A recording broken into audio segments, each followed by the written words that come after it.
Chapter 332. Chen Shi looked at the woman in the central room with a smile. It was actually a bit inaccurate to call her a woman. After all, Gu Yao had been dead for more than half a year, and her body had long decayed. How could she be considered a human now? She should be a female ghost. Chen Shi nodded toward the chair, and after a polite greeting, the expression on the woman's face changed slightly. She looked no different from a real person. Although her eye sockets were dark and she didn't even have eyeballs, there was still a hint of surprise in her eyes. The woman stared straight at Chen Shi. After a long while, she finally moved her lips slightly. Immediately afterward, the woman's voice suddenly sounded in Chen Shi's mind. "Sugmi?" Hearing this, Chen Shi couldn't help but shake his head and laugh. That was interesting. It turned out that not only did Gu Yao's soul not dissipate, but for some unknown reason, she also preserved some memories of her life while stabilizing her soul body.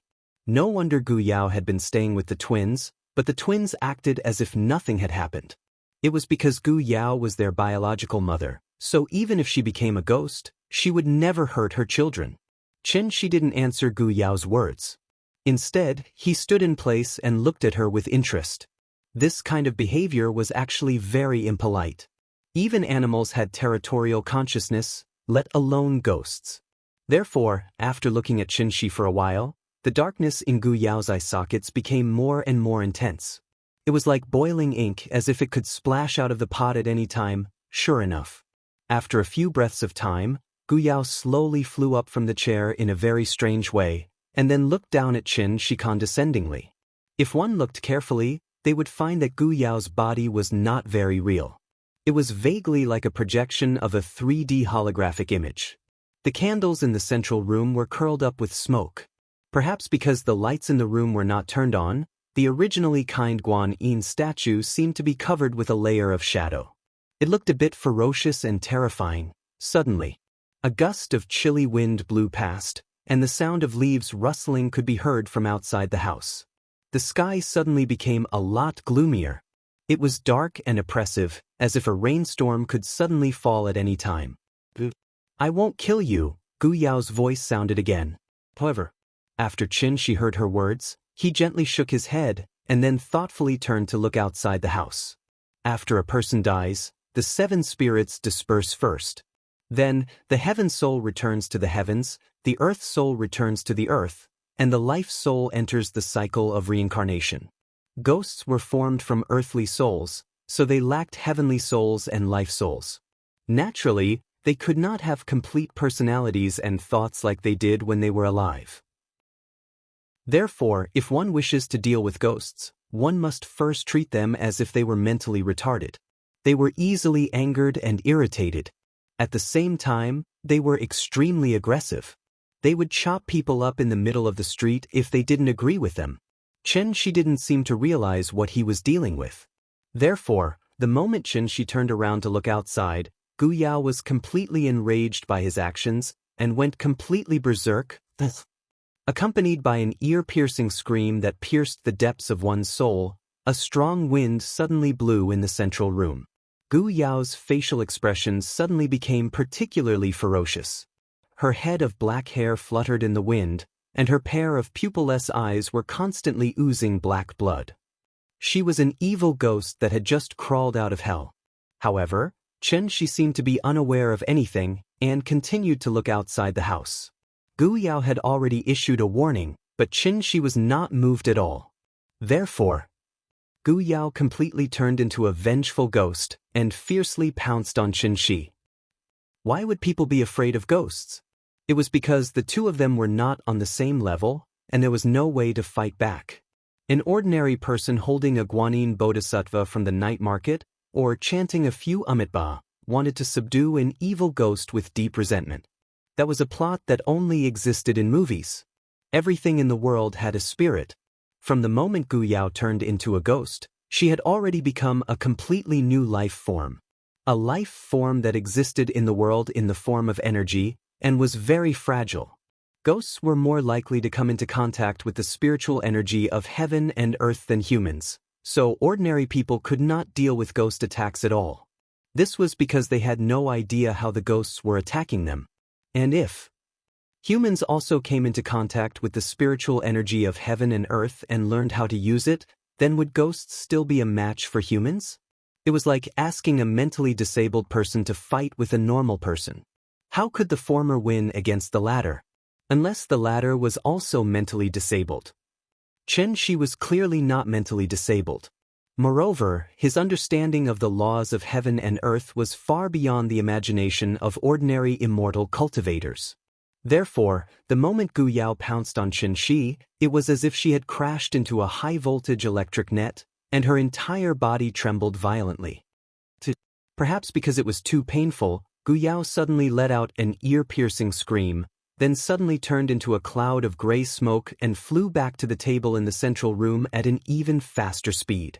Running? Seeing this, Chen Shi smiled slightly, then took out the soul crystal and gently waved at the cloud of gray smoke. The gray smoke continued to churn and jump, as if it was still making its final struggle. But under the restraint of Chen Shi's enormous true yuan, all efforts were futile. The soul crystal seemed to have turned into the purple-gold-red gourd of the golden-horned king. At Chen Shi's command, the soul crystal directly sucked in Gu Yao's ghost. The cold wind came to an abrupt stop. The sun shone again, leaving a rectangular golden spot on the ground through the door frame.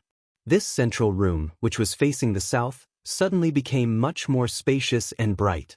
Chen Shi picked up the soul crystal and looked at it. There was a cloud of gray fog inside. And this was clearly Gu Yao's own soul. Chen Shi played with the soul crystal in his hand. After a while, Gu Lao quickly walked back with a cup of tea. Come, have a taste of my tea. I specially brought it from other places. After the rain, it's very precious.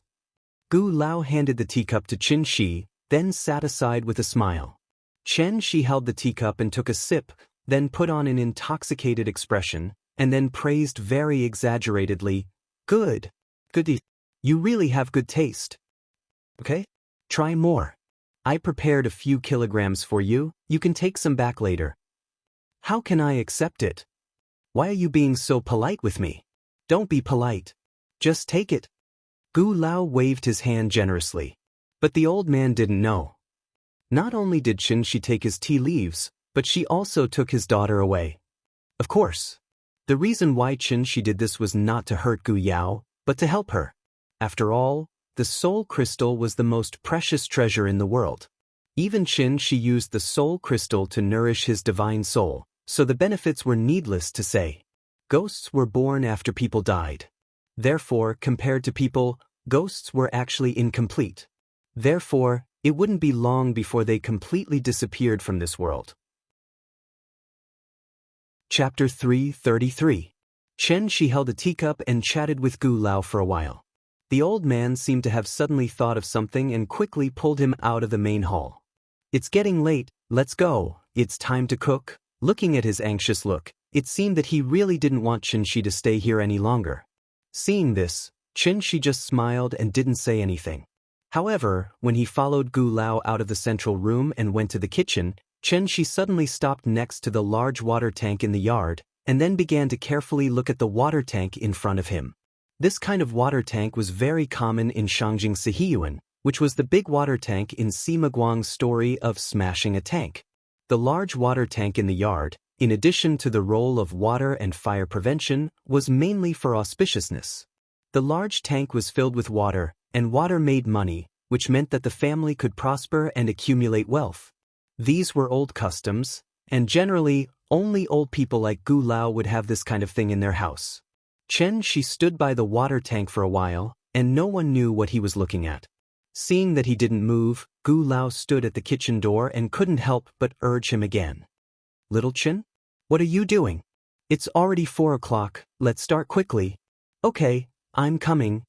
After hearing Gu Lao's urging, Chen Shi had to respond with a smile, and then followed Gu Lao into the kitchen. Since he wanted to taste Gu Lao's cooking, Gu Lao naturally had to cook dinner, and Chen Shi would help him prepare the dishes. Gu Lao took care of a child alone, so his cooking skills naturally wouldn't be bad. In addition, he only made some common home-cooked dishes today, so it didn't take long for a table full of dishes to fill up. Because he wanted to bring all these dishes to the tea house, Gu Lao specially found a scooter for moving goods, put all the plates and chopsticks on the scooter, and was ready to drag the scooter to the tea house. Now that it was summer, the time for the sun to set was naturally much later than before. Therefore, when Qin dragged the scooter out of Gu Lao's house, it was only a little over 5 o'clock, and the bright sun was still hanging in the sky with no signs of setting. Maybe because nothing went wrong, after Gu Lao locked the door, the expression on his face became a lot more relaxed. It was obviously her own home, but she made it seem like she was in a haunted house. Even cooking a meal was frightening to her, so, she smiled and joked, "You see, I'm fine, right? Gu Yao is not an evil person with grievances. Why would she turn into an evil spirit and demand lives? If she had a soul in heaven, I think she would only protect you and your child. So, you can rest assured." After hearing Qin words, Gu Lao's face suddenly showed an expression of sudden realization. That's right, Yao Yao is such a kind person, how could she become a malicious spirit? I was being foolish. After figuring this out, Gu Lao's mood suddenly improved a lot. How about this? I'll invite your family of 3 to have a good meal at my house tomorrow, as a thank you for taking care of the 2 of them. What do you think? Okay, as long as you don't need to be a cook, I'm all for it. The 2 dragged the scooter, happily chatting as they walked back. Since the house began to be haunted, Gu Lao had not let anyone enter the house. This time, she jumped back and forth, and the old man could finally put down the big stone in his heart. Shi and Gu Lao dragged the scooter back to the tea house. As soon as the door of the tea house was pushed open, the 3 little ones rushed out of the children's playground. "Papa, what are we eating today?" the little one asked Shi with a shy face. Looking at the little one's cute greedy face, she couldn't help but reach out and pinch her little face, and then open the food cover on the scooter. "Grandpa made you a Beijing dish. Do you like it?" "I like it. Grandpa's food is delicious." Before the little fellow could answer, the 2 brothers came over and chimed in. Then, the older brother came to the little one's side and said proudly, "Sister, let me tell you what this dish is." After that, he pointed to the dishes on the scooter and wanted to tell the name of the dish. But at this time, the little one suddenly stood in front of him, and then said very proudly, "You don't need to tell me. I know what this dish is.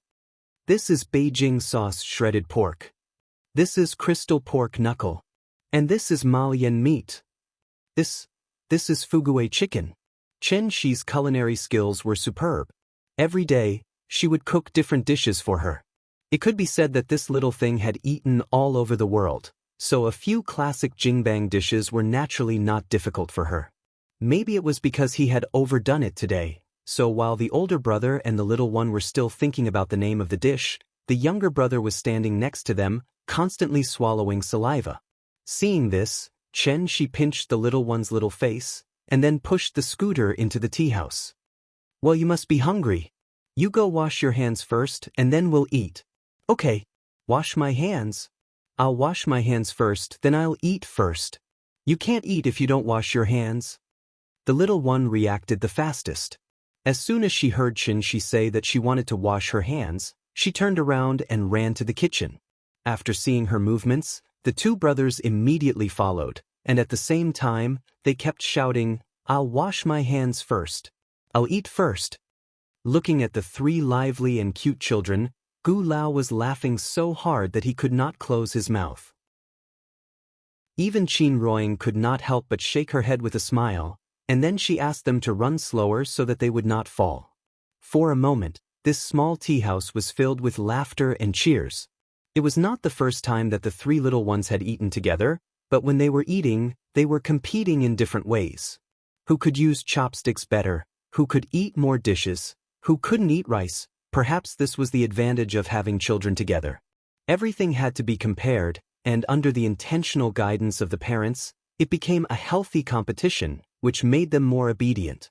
While the 3 little guys were stuffing themselves with food, 3 A6 with Beijing plates suddenly stopped at the entrance of the tea house. Then, many people got out of the 3 cars. Among these people, there were men and women, and they dressed in completely different styles. Some of them were wearing loose sportswear, while others were wearing well-tailored suits. When they stood together, they didn't seem to match at all. Xiao Yuan was the head shopkeeper of the tea house, so she naturally knew how the tea house's business was. So when she saw so many people coming to the tea house, she could not help but frown, and whispered to Chen Shi, "Boss, these people don't seem to be here to drink tea." Chen Shi was busy wiping the oil stains on the little one's mouth. After hearing Xiao Yuan's words, he said without raising his head, "It's okay, there are a few acquaintances." As if to prove Chen Shi's words. As soon as he finished speaking, a man in sportswear came to the door of the tea house, and then very politely knocked on the door. "Hello, Mr. Chen." Hearing this, Chen Shi finally raised his head. After glancing at the people outside the tea house, the corners of his mouth curled up into a faint smile. Where was this place? This was Hohai. Under the emperor's feet. Hohai was only a street away from Zongnanhai, and Zongnanhai was where Hua Xia's luck was. The dragon vein of a country gathered here, so how could it be a place to breed evil spirits? Even if it was haunted, it had to be in a different place. No wonder Gu Yao's ghost did not dissipate, so. Chapter 334.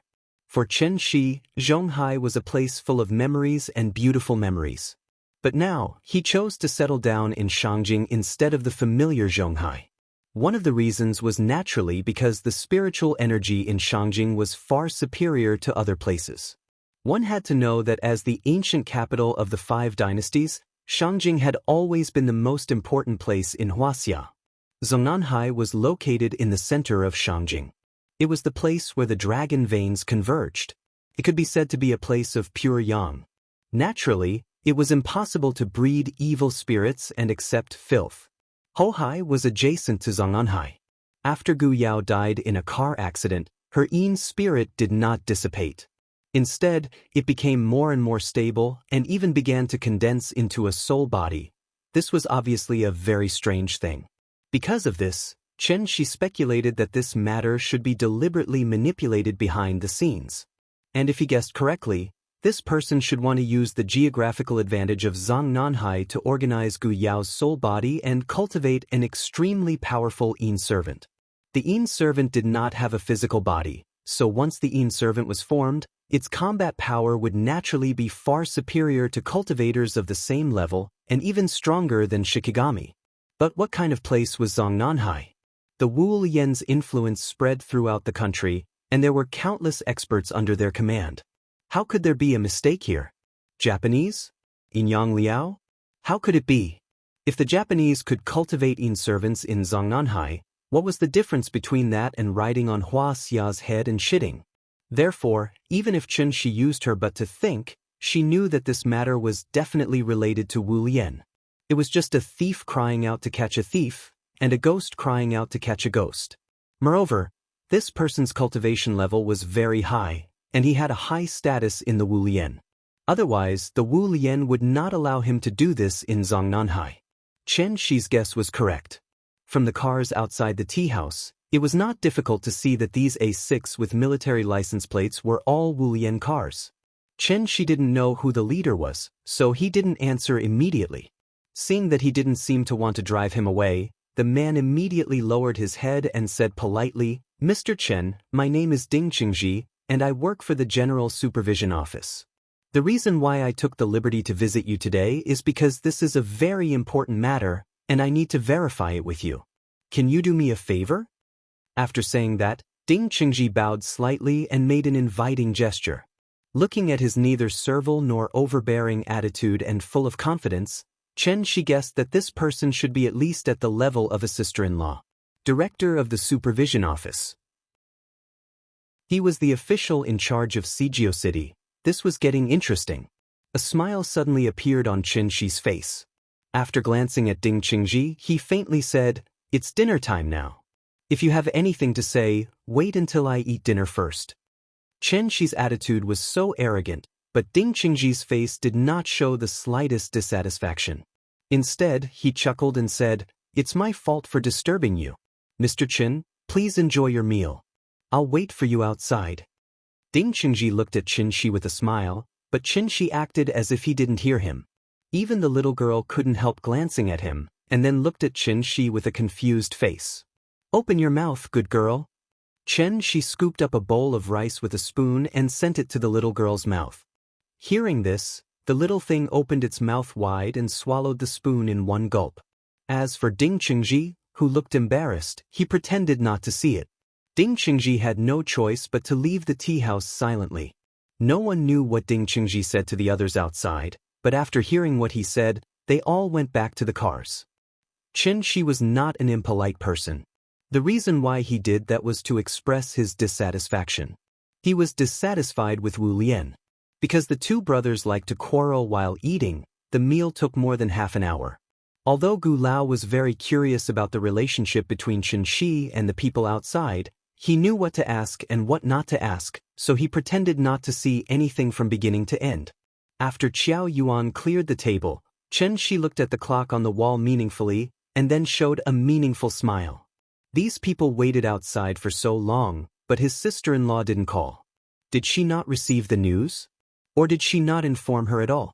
Chen Shi pondered as he slowly walked out of the tea house.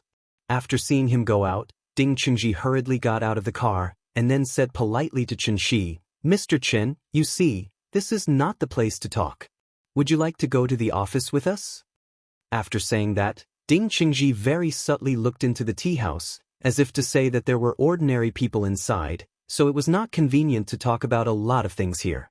Ding Qingji had made it very clear, but Chen Shi had no intention of getting in the car with him. Instead, he said calmly, "If you have something to say it here. I don't have time to talk nonsense with you." As soon as Chen Shi's voice fell, before Ding Qingji even had time to respond, a young man in a suit pushed open the car door, and then said to Chen Shi provocatively, "Okay, then say it here." Chen Shi glanced at the young man, ignored him, and looked at Ding Qingji. Seeing that something was wrong, Ding Qingji immediately lowered his voice and said to Chen Shi, "Mr. Chen, this is Su Hongyi.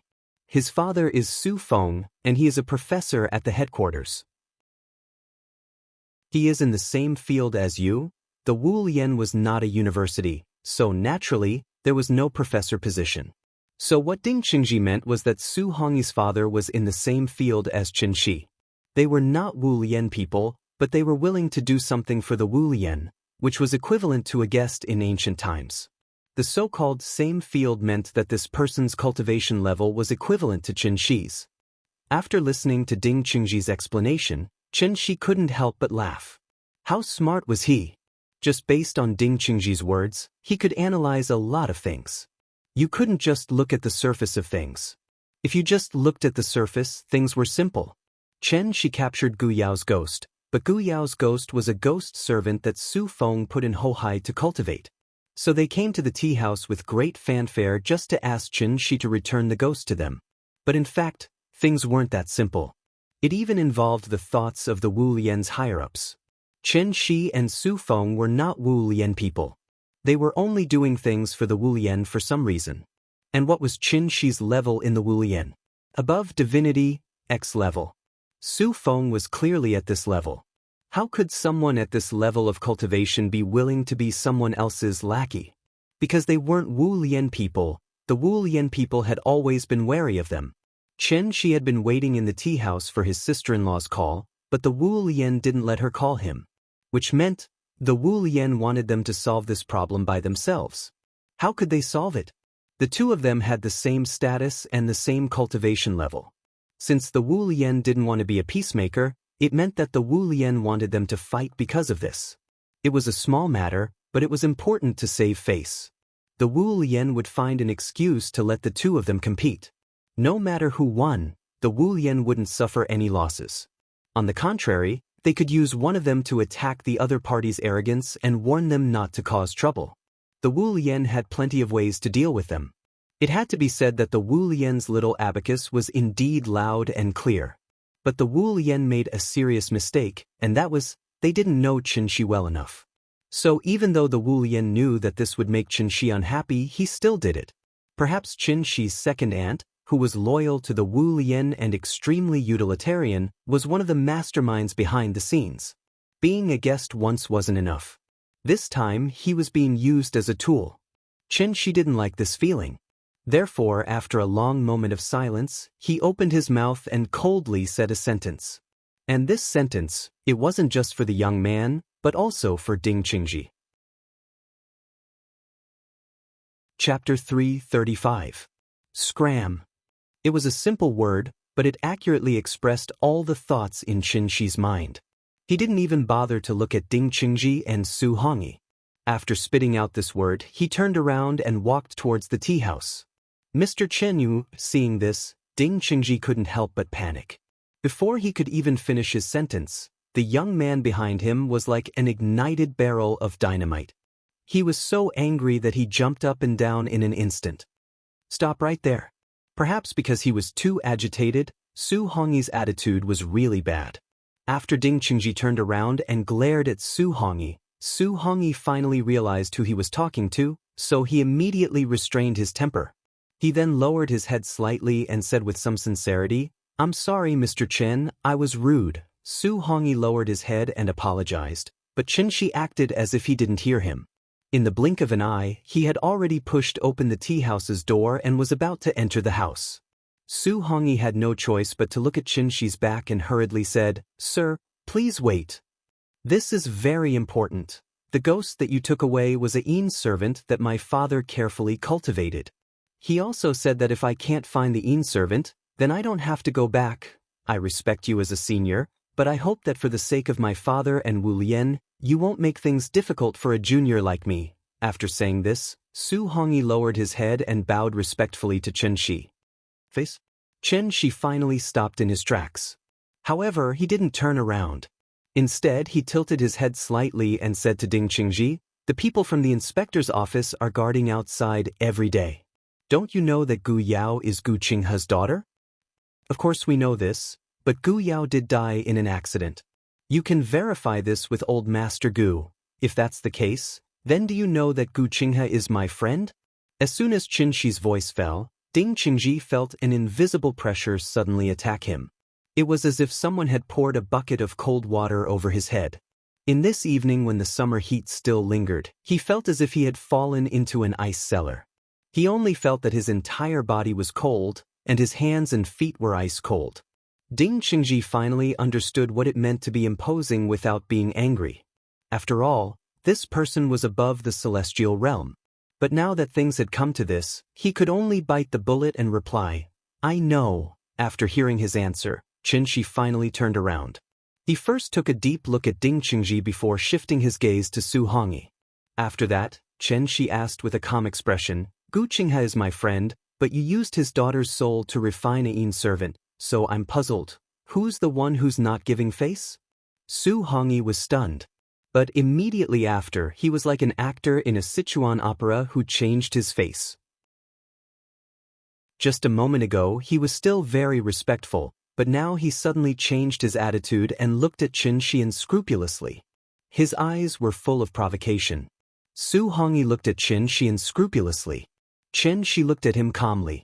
After a long while, Su Hongyi asked with a provocative expression, "Sir, what you mean is, today's matter can't be settled peacefully?" Qinshi couldn't help but shake her head and laugh at this display of respect. A wild dog was a wild dog after all. Even if he deliberately pretended to be submissive, it wouldn't be long before he began to bare his teeth again. Since Su Feng was above the celestial realm, he must not be young, but this Su Hongyi looked to be in his early 20s. So Qinshi was very curious. Was Su Hongyi Su Feng's biological son? They were all the second generation of officials and rich people, but this one was the second generation of immortals? Nian Nian was also a second generation, but why didn't he see her so evil and wild? It was not a problem of family upbringing. Just like the joke circulating on the internet, when Nian Nian became an adult, Qinshi would tell her, "Nian Nian, in fact, your parents are immortal cultivators. In order to train you, we put you among ordinary people, hoping that you can grow up healthily and happily like ordinary people. Now that you have finally grown up, in addition to telling you the truth, Mom and Dad will also teach you the most powerful cultivation technique in the immortal cultivation world. Nian Nian, remember, from today onwards, you are the number 1 second generation of immortals in the world." At the thought that Nian Nian might become silly due to extreme shock, the corners of Qinshi's mouth couldn't help but curl up into a faint smile. After all, For a man like Qin Shi who played the role of a father, no matter how old his daughter was, she would always be as lively and cute as she was today. The more Qin Shi thought about it, the more Su Hongyi was still thinking about how to provoke Qin Shi and at the same time, let himself escape unscathed. This was Su Feng's test for Su Hongyi.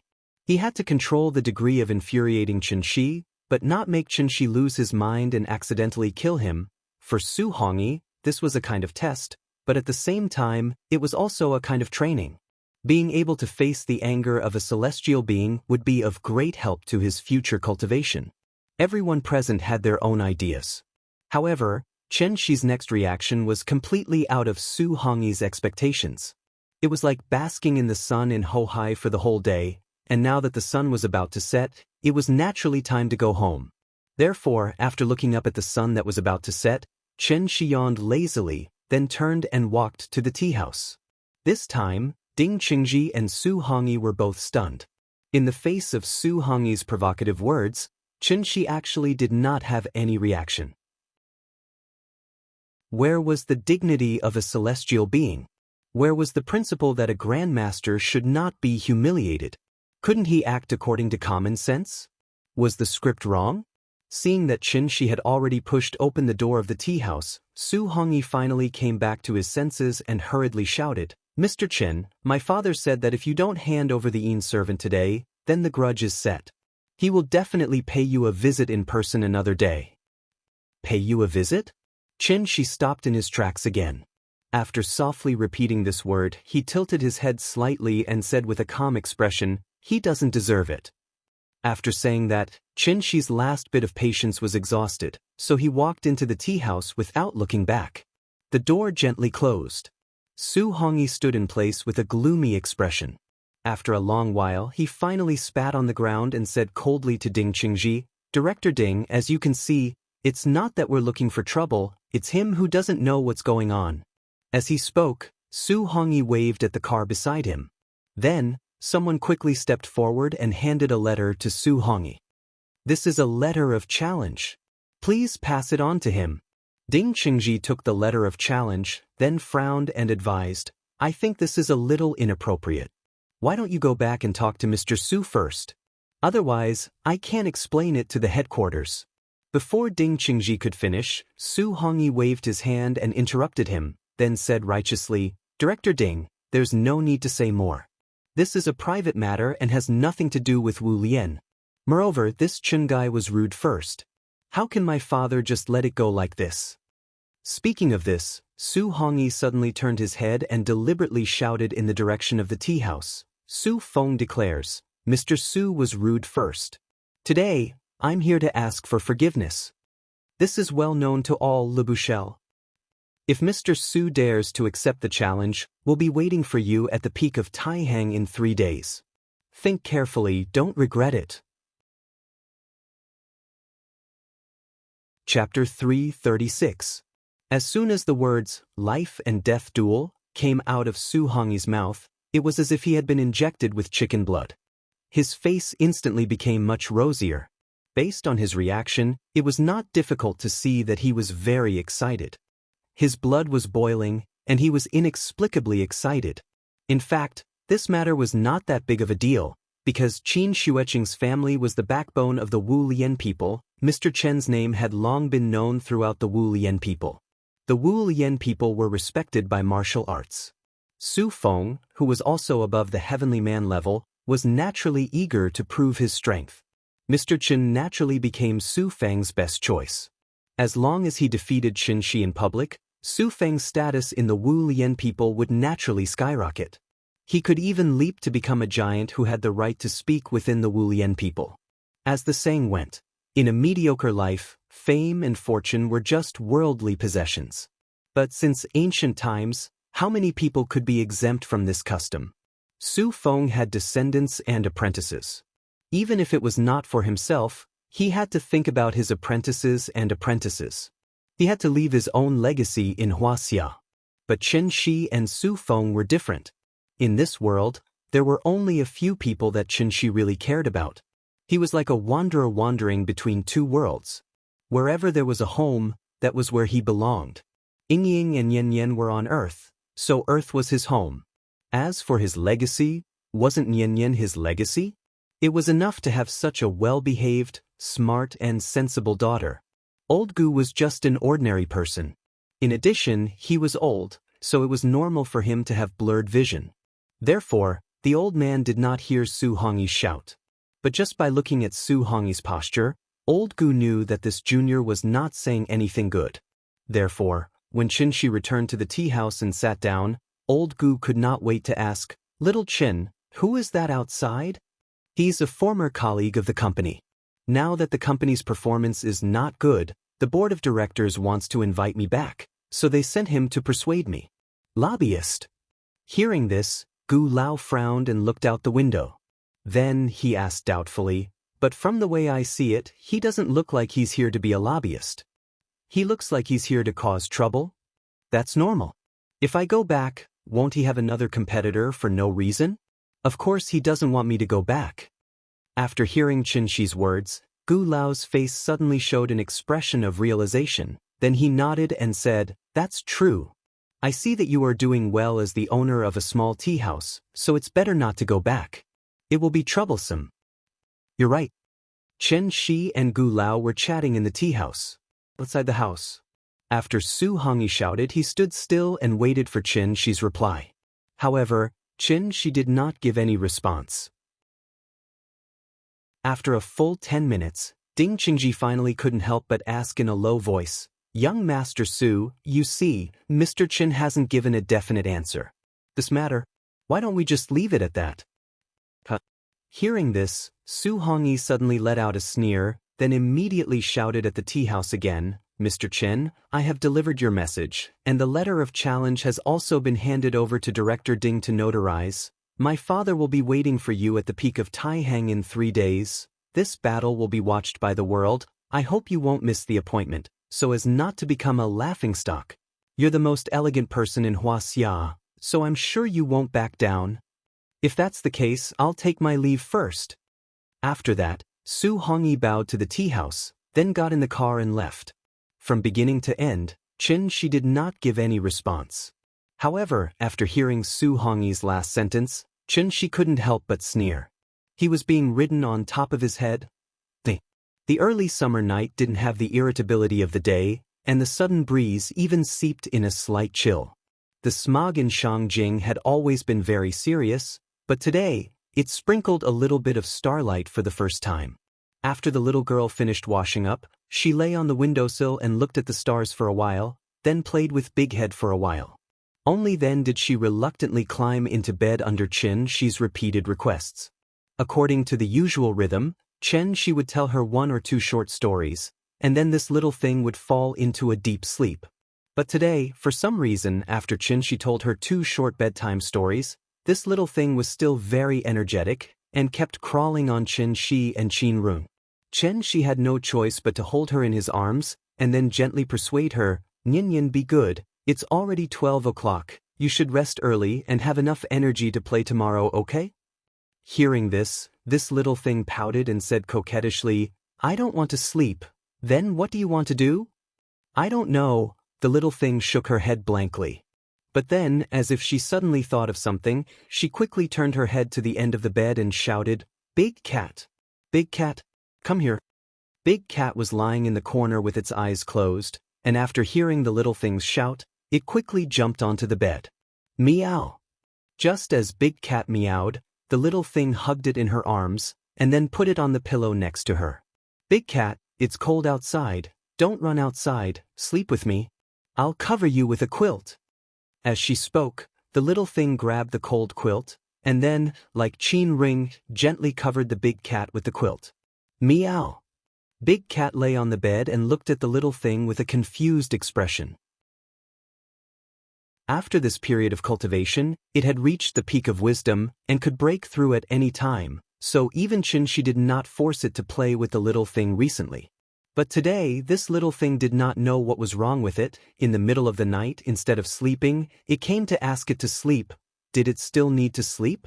Big Cat was wondering if it should escape, but after the little thing covered it with the quilt, she gently put her little hand on it, and then imitated Qin Ruoying's tone and said, "Big Cat, Be good, you're the youngest, I want to take care of you, when you fall asleep I'll sleep.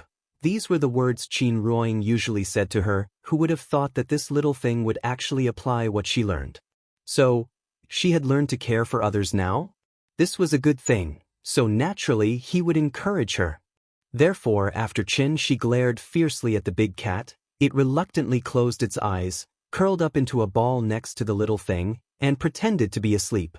The little thing waited for a while, and when she thought that it was really asleep, she carefully covered the big cat with the quilt, and then obediently lay back on the bed. I'm going to sleep. Perhaps because she had experienced the joy of taking care of others, the little thing lowered her voice and said such a sentence, and was no longer naughty, but obediently closed her eyes and fell asleep. Looking at her very loving action, the couple's faces could not help but evoke a trace of a smile. It was only after the little fellow had truly fallen asleep that the day was truly over. And at this time, Qin Ruoying looked at Qin Shi and asked softly, "Today's matter, what do you think?" Obviously, she also heard Su Hongyi's words. Qin Ruoying was very clear about Qin Shi's strength, and naturally, she was not worried about Qin Shi's safety, so she was just casually asking. Anyway, no matter what decision Qin Shi made, she would support it. I heard that the scenery at the top of Taihang Mountain is not bad. Why don't we take Nian Nian there to see the scenery? I think that's a good idea. Then it's settled. Okay. In a few words, the couple settled this matter, and then began to discuss how to arrange the itinerary. As for Su Feng's challenge. Chapter 337. Going north to the Taihang Mountains, how difficult is it? Sheep intestines are twisted, the wheels are destroyed. How bleak are the trees, the north wind is mournful. Cao Cao's poem, Journey of the Bitter Cold, described the magnificence of the Taihang Mountains. The Taihang Mountains started north from Shangjing and extended south to Jinzhou. The 800 miles of Taihang spanned across 4 provinces. Could be said to be vast and majestic. Because of the direction of the mountains, the Taihang Mountains were higher in the north and higher in the south. The peaks were mainly concentrated in Jizhou, not far from Shangjing. It was also because of the towering peaks in the north of Taihang that it formed a completely different landscape from the south. In the depths of the mountains, one could see cliffs that looked like they were carved by knives and axes, deep and narrow canyons, and winding rivers. The road wound up the steep cliffs, going round and round, and gradually disappeared into the clouds. Looking down through the car window, one could see the erratic clouds in the mountains and the lush greenery that even the fog couldn't cover. Layers of green forest, enchanting wilderness. The little girl didn't like to sit in a car because it always gave her a feeling of suffocation. Therefore, compared to a car, the little girl preferred to sit in a bus. After all, the bus was spacious and had a wide view. Sitting in the bus, one could see the beautiful scenery of the mountains. Today, they were hiking, so Qin Ruoying gave the little girl a set of children's sports clothes. Her hair was tied up in a bun, revealing a round and rosy little face. She looked particularly lively and cute. Click, click, click. The little girl sat on Qin Ruoying's lap and took pictures with her mobile phone. But she didn't have a sense of beauty, so she just took pictures for fun. As long as she heard the click-click sound of the phone, the little girl couldn't help but giggle. Come to think of it, only a child's laughter could be so innocent and crisp. She came out to play for fun. And her laughter seemed to have a strange magic that could infect the people around her. As long as he heard her crisp laughter, he would feel like he had really escaped from the city, put aside his work and worries, and enjoyed life with a natural state of mind. Therefore, even though this little thing kept on making noises throughout the journey, the other passengers in the carriage didn't find her too noisy. Instead, they would turn back to look at the couple from time to time. They didn't hide the envy in their hearts at all and kept on praising this child for being so cute. It was May 24th, Wednesday. It was an ordinary Wednesday. Because it was a working day, at least 1/3 of the seats on the bus were empty. The Taihang Mountains were very long. Basically, every province had its own scenic spots. The scenic spot where Qin Shi's family was now was the one with the highest elevation among the many scenic spots, Zaiwudai Mountain Scenic Spot. Originally, They wanted to go to the highest east stage to see the scenery. However, when they came here, they heard from the management staff of the scenic spot that because of the heavy rain a few days ago, there were mudslides and landslides on the road to the east stage. Therefore, the east stage was temporarily closed.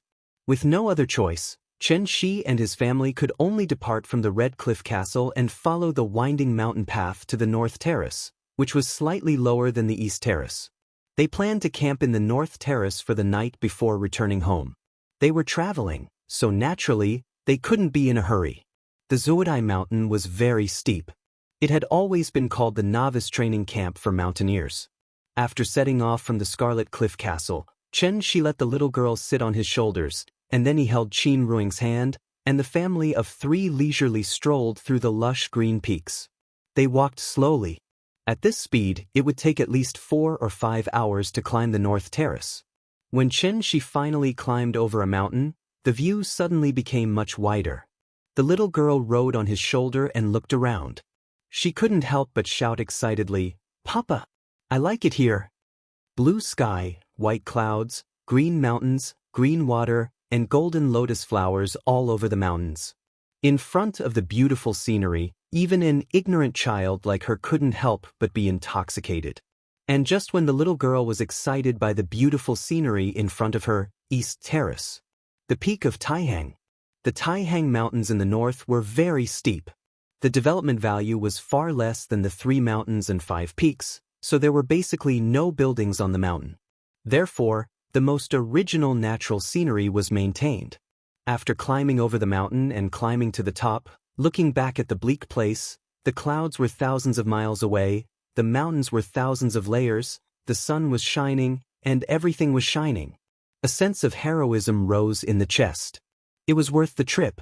Unfortunately, the road to the East Terrace had been temporarily closed. This beautiful scenery was destined to not be with Chen Shi's family. Although the path up the mountain had been sealed, the peak of Taihang was currently filled with people and bustling with noise and excitement. These people were naturally not hikers who came to enjoy the scenery. As early as 3 days ago, when Su Hongyi loudly read the letter of challenge outside the tea house, the whole Huaxia was shocked. For such big news, with the usual attitude of the Wu Lian, he would definitely order a ban on it. Maintaining stability, everyone was used to it. But this time was different. The Wu Lian had no intention of blocking the news at all. Instead, he allowed it to spread throughout the country in a very short time, and even the whole world. That night, countless people couldn't sleep. Even more people rushed to Taihang Mountain overnight, wanting to be the first to occupy the best viewing position in the East Terrace, hoping to see the upcoming battle with their own eyes. If they could get some inspiration from it, how would it help their future cultivation? This battle involved 2 celestial beings. One was Mr. Chen, who rose like a comet and was directly rated X by the Wu Lian. The other was Su Feng, the leader of the Yin Ghost sect who had been in charge of the Southwest for hundreds of years. Celestial beings. A battle of life and death. What kind of grand event was this? Because Mr. Chen was too mysterious, no one knew who would win this battle. To be honest, if it weren't for the unreliable rumors that spread from time to time within the Wu Lian, no one was optimistic about Mr. Chen's victory. But he lived up to his reputation. Since the Wu Lian admired Mr. Chen so much, there must be something special about him, and his strength should not be underestimated. Therefore, this battle could be said to be the focus of the world's attention. There was an open space at the highest point of the East Terrace, with an area of about 10 square meters, which could be regarded as an excellent viewing platform. Those who came to watch the battle were not ordinary people, but they all tacitly stood at the mountainside, at least 100 meters away from the viewing platform. No one dared to take a step forward. No one dared to talk about it. Except for the sound of the wind, not even the sound of birds or insects could be heard. It was silent. All this was because there was one person sitting on the viewing platform. He would climb to the top and look down on all the other mountains. Facing this magnificent and beautiful scenery of the mountain peak, this person closed his eyes tightly and sat upright like a rock on the observation platform. He didn't move at all. But there was an incomparably strong force that kept flowing out of him, like a dark cloud on a cloudy day, weighing heavily on everyone's hearts. Finally, someone couldn't bear the pressure. After retreating a few hundred meters, he let out a long sigh of relief. Looking at the mountaintop, he couldn't help but sigh. Heavenly man, Senior Su has really reached the realm of oneness of heaven and men. Senior Su has been sitting here for 3 days, but Mr. Chen hasn't shown up. Do you think, is he arrogant, or he doesn't dare to come at all? In a battle between heavenly man and heavenly man, victory and defeat is only a hair's breadth away. The most important thing in a war is the right time, the right place, and the right people. Mr. Su has been sitting here for 3 days, and he has already familiarized himself with the surroundings. If Mr. Chen is going to fight, he should have come here in advance to familiarize himself with the place. The sun is about to set. Why hasn't he shown up yet? Could it be, he really doesn't dare to come? A few peak strength warriors hid on the mountainside and whispered to each other. Su Feng's letter of challenge didn't mention a specific time for the final battle, so according to tradition, as long as the sun hadn't set, the day was not over yet. If Mr. Chen still didn't show up when the sun went down, it could be assumed that he had admitted defeat. Mr. Chen is at least above the heavenly man level. I don't think he will run away before the battle, right? Otherwise, wouldn't it be a joke to be above the heavenly man level? He shouldn't run away before the battle. Maybe Mr. Chen is delayed by something. Let's wait a little longer. Anyway, there's still some time before the sun goes down. Maybe he's already on his way. Chapter 338. Why hadn't Mr. Chen come yet? This question had become a common question in everyone's heart. Did he not dare to come? Or did he not want to come? Although this was the guess in everyone's heart, no one could give an accurate answer. Someone once said that the dignity of a celestial being was more important than life. And the so-called dignity did not simply refer to face. How much was face worth? What was really important? It was the determination to push a cultivator forward. From the moment they stepped on the path of cultivation, they were destined to compete with the heavens, with the earth, and with all living things. Even if the road ahead was difficult and dangerous, they had to cut through all obstacles and press forward. Natural selection, survival of the fittest. Only by fighting for that slim chance of survival could one shed mortality and become an immortal and live freely in the world. This battle was the focus of the world's attention, and for Su Feng, it was a matter of life and death. How could he just laugh it off? Therefore, as early as 3 days ago, Su Feng had already arrived at the peak of Taiheng. Then he meditated here for 3 days, adjusting his state to the peak. Such a move not only expressed the importance he attached to this battle, but it was also a necessary tactic. The reason why Su Feng meditated here for 3 days was not because he was bored, but because he wanted his essence, energy, and spirit to be closely connected with the mountains and rivers. 3 days was enough for him to familiarize himself with the direction of every mountain peak here, the position of every tree, and even the size of every fallen rock, every flower, every leaf, every world, every blade of grass, every tree, and every bodhi. Sitting on the right time and place, Su Feng's momentum reached its peak. Before they even fought, he had already taken the lead and gained the upper hand. This was not cheating. After all, Su Feng came here after issuing the letter of challenge. Mr. Chen could do the same. The sun rose and set and rose. The whole place was silent. Only the mountain wind kept echoing. Everyone was silently waiting for that person's arrival. Finally, the sun turned to the west. It was still emitting thousands of rays of golden light, but at the same time, it was also slowly falling. The clouds next to it were dyed rose, mixed with some gold, and looked particularly beautiful and spectacular. This was a beautiful scene that belonged to the sunset. It was different from the relaxed joy of sunrise. At sunset, people seemed to be more prone to sadness. The whole world seemed to fall into darkness at any time. The day was about to end, but Mr. Chen still did not show up. Where is it? Could it be that he really didn't dare to come? Finally, Su Feng opened his eyes and silently gazed at the setting sun on the horizon. At this moment, no one knew what he was thinking. Where was Mr. Chen? Wasn't he still busy boiling water and cooking in Beitai?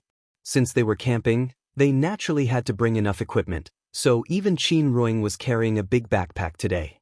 The family of 3 chose to set up camp in a leeward location. After that, Chen Shi piled up the dry branches that he had picked up along the way. Then, when the little fellow was not paying attention, he lit the firewood with a sound. This time, the little thing was truly overjoyed. They were going to sleep on the mountain today. The real mountains, the real wilderness. This was not a man-made campsite like the one in Forest Park. Therefore, when Chen Shi used the portable kitchen utensils to cook, the little thing was already jumping up and down excitedly. She could not help much, so Qin Ruing asked her to wait in the tent obediently. However, the little thing could not suppress her excitement at all and instead jumped back and forth around them. Qin Ruing only asked if there was enough dry wood, but she actually understood. She even ran to the side of the tent and learned from Chen Shi, constantly picking up some dry branches scattered under the trees. She did not know whether these branches were suitable for firewood, so she just threw them all into the fire. If it were not for the fact that her father did not need any fuel to start a fire, this weak pile of firewood would have been smashed out by this little fellow. The conditions were limited, so Chen Shi could only make a few simple farmhouse dishes, most of which were simmering. When he was cooking, he did not forget to throw a few potatoes into the fire, ready to let the little fellow taste the taste of potatoes cooked with firewood. What was the taste of the wild? This was called the taste of the wild. Qin Ruing spread the tablecloth outside the tent, and Chen Shi used the snack box to serve the dishes. After a while, the table was full of dishes. Looking up, the mountains in the distance were dusk, and the wilderness was quiet. The sky was the bedding, and the earth was the mat. Just like that, the family of 3 sat on the rock, facing the night breeze as they ate this not exactly exquisite but absolutely delicious camping dinner. Because the potatoes were too hot, the little fellow threw them on the ground and gently kicked them with her feet. This was the method that Chen Shi taught her, which could quickly cool the potatoes. After the potato had cooled down a little, she picked it up. She didn't care how dirty the potato skin was. After tearing it open, she began to chew on it. Papa, look, stars. Although the sun hadn't set yet, the stars were already shining in the east of the dusk. The setting sun was like fire here, and the stars were shining there. What a rare picture! The little fellow was almost stunned. Is it beautiful? Then Papa will show you a better one. After that, Chen Shi suddenly raised his right hand, and then pointed to the east with his fingers like a sword. Then a blue light suddenly rose. Like a meteor, it flashed over the little fellow's head, and then left a long shadow in the sky. Meteor! Meteor! I know! It's a meteor! The little fellow jumped up and down excitedly. Her clear and melodious voice reverberated throughout the valley, like a cheerful bird flying freely under the boundless sky. At the same time, East Stage, the peak of Taihang. In fact, the sun had already set. But because of the refraction of the clouds, the afterglow of the setting sun could still be seen on the mountain, giving people the illusion that the sun had not set yet. Mr. Chen did not come after all. Even if people did not want to believe it, it was the truth. He was afraid of the battle. Many people came to watch the battle with a pilgrimage mentality, but they did not expect to see such a result in the end. This was something no one had expected. From today onwards, Mr. Chen's name would become Hua Xia's biggest joke. After everyone shook their heads and sighed, they finally walked down the mountain in low spirits. Only a few people were still standing in the same place, unwilling to leave. Su Hongyi stood on a large rock closest to the observation deck. When he saw the sun sink into the mountaintop, he couldn't help but smile. From this moment on, everything was different from before. Identity, status, power, as long as he, Su Hongyi, wanted it. How could he not get it? This was the real. He would climb to the top and look down on all mountains. If Su Feng was not still sitting on the observation deck, Su Hongyi would have looked up to the sky and screamed to express his excitement at the moment. Su Hongyi's excitement did not last long, because there was a sudden exclamation from the crowd behind him. What is that? It looks like a meteor. Bah, no. It's a sword. A flying sword. It's so fast, it's coming, it's coming. The green light was so fast that it arrived in the blink of an eye. Like a meteor, It approached the east stage in an instant. Su Hongyi stared at the green light in a daze, and the smile on his face froze instantly. He's coming. Just as the sun was about to set and night was about to fall, a ray of green light streaked across the sky and shot straight to the peak of Taiheng. Chapter 339. The sun had already set. Just when everyone thought that Mr. Chen was not going to show up, a green light suddenly pierced through the sky, leaped over the mountains, and headed straight for the east platform from the northwest. The green light shone like a comet. But when the green light approached the peak of Taiheng, people suddenly realized, this was not a shooting star, this was a flying sword that only existed in legends. At the peak of the mountains, a sword soared to the heavens. Swoosh, swoosh, a green rainbow pierced the sky. The long sword turned into a green light and suddenly flew over from afar. Although it was not close, it vaguely gave people a huge pressure. Its momentum was so strong that it was unstoppable. The sword was 3 feet and 3 inches long, the blade was like water, and it emitted a dense chill. It was as cold as the moonlight and as bone-chilling as a cold lake. This long sword was the magic weapon that Qin Shi had snatched from Bai Hong's hand, Flowing Cloud. Because the long sword was flying too fast, before anyone could react, the long sword had already arrived at the peak of Taiheng, and the tip of the sword was pointed straight at Su Feng, who was sitting on the observation platform. Good timing! Seeing this, Su Feng let out a long howl to the sky. Then, like a giant python that had been dormant for a long time, he suddenly soared into the sky. His black robe fluttered in the wind, and for a moment he was like a god descending to earth, facing the flying sword in the sky. However, when Su Feng soared into the sky and was ready to face the sword, he truly felt the majestic power contained in the sword. Under the sky that was not late at dusk, twilight gradually rose, and the mountain wind raged. The sword seemed to have torn the sky apart, leaving a shallow mark in the void. Wherever the long sword went, the spiritual energy at the peak of Taiheng surged toward it. The spiritual energy of heaven and earth kept converging into the sword, but it gradually increased the power of the sword. In the end, this power made Su Feng feel like he was in a trance, as if he was not facing the sword, but the entire sky, the sky, had collapsed. The power of this sword was so terrifying. Su Feng's face turned cold. He did not have time to think about where this flying sword came from, and he instinctively stirred up the vitality in his body. With a loud shout, 8 Yin servants immediately appeared beside him and formed a protective circle around him. The 8 Yin servants took up the position of the 8 trigrams, each occupying a corner. At the same time, they continued to inject their own Yin Qi into Su Feng's body. In that instant, with Su Feng as the center, a shadow of the 8 trigrams suddenly appeared at the peak of Taiheng, facing the green light from afar. For the past 3 days, Su Feng had been continuously absorbing the Yin Qi from the Taiheng mountains, pushing the 8 Yin servants to their peak condition.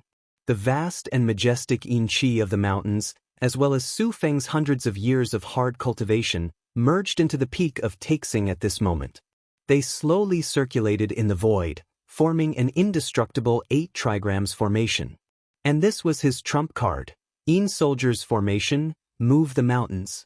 Taking advantage of the right time, place, and people, gathering the power of the mountains, rivers, sun, moon, and yin and yang, he faced this world-shaking sword head-on.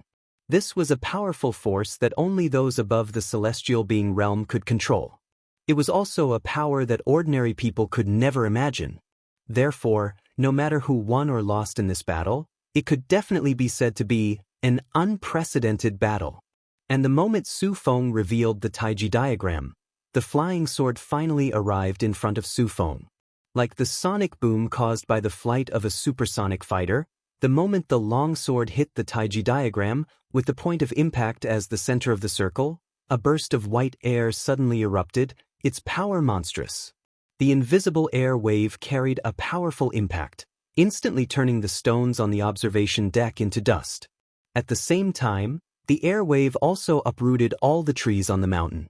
For a moment, the peak of Taiheng was filled with dust and dirt, as if it had been hit by a Force 12 typhoon.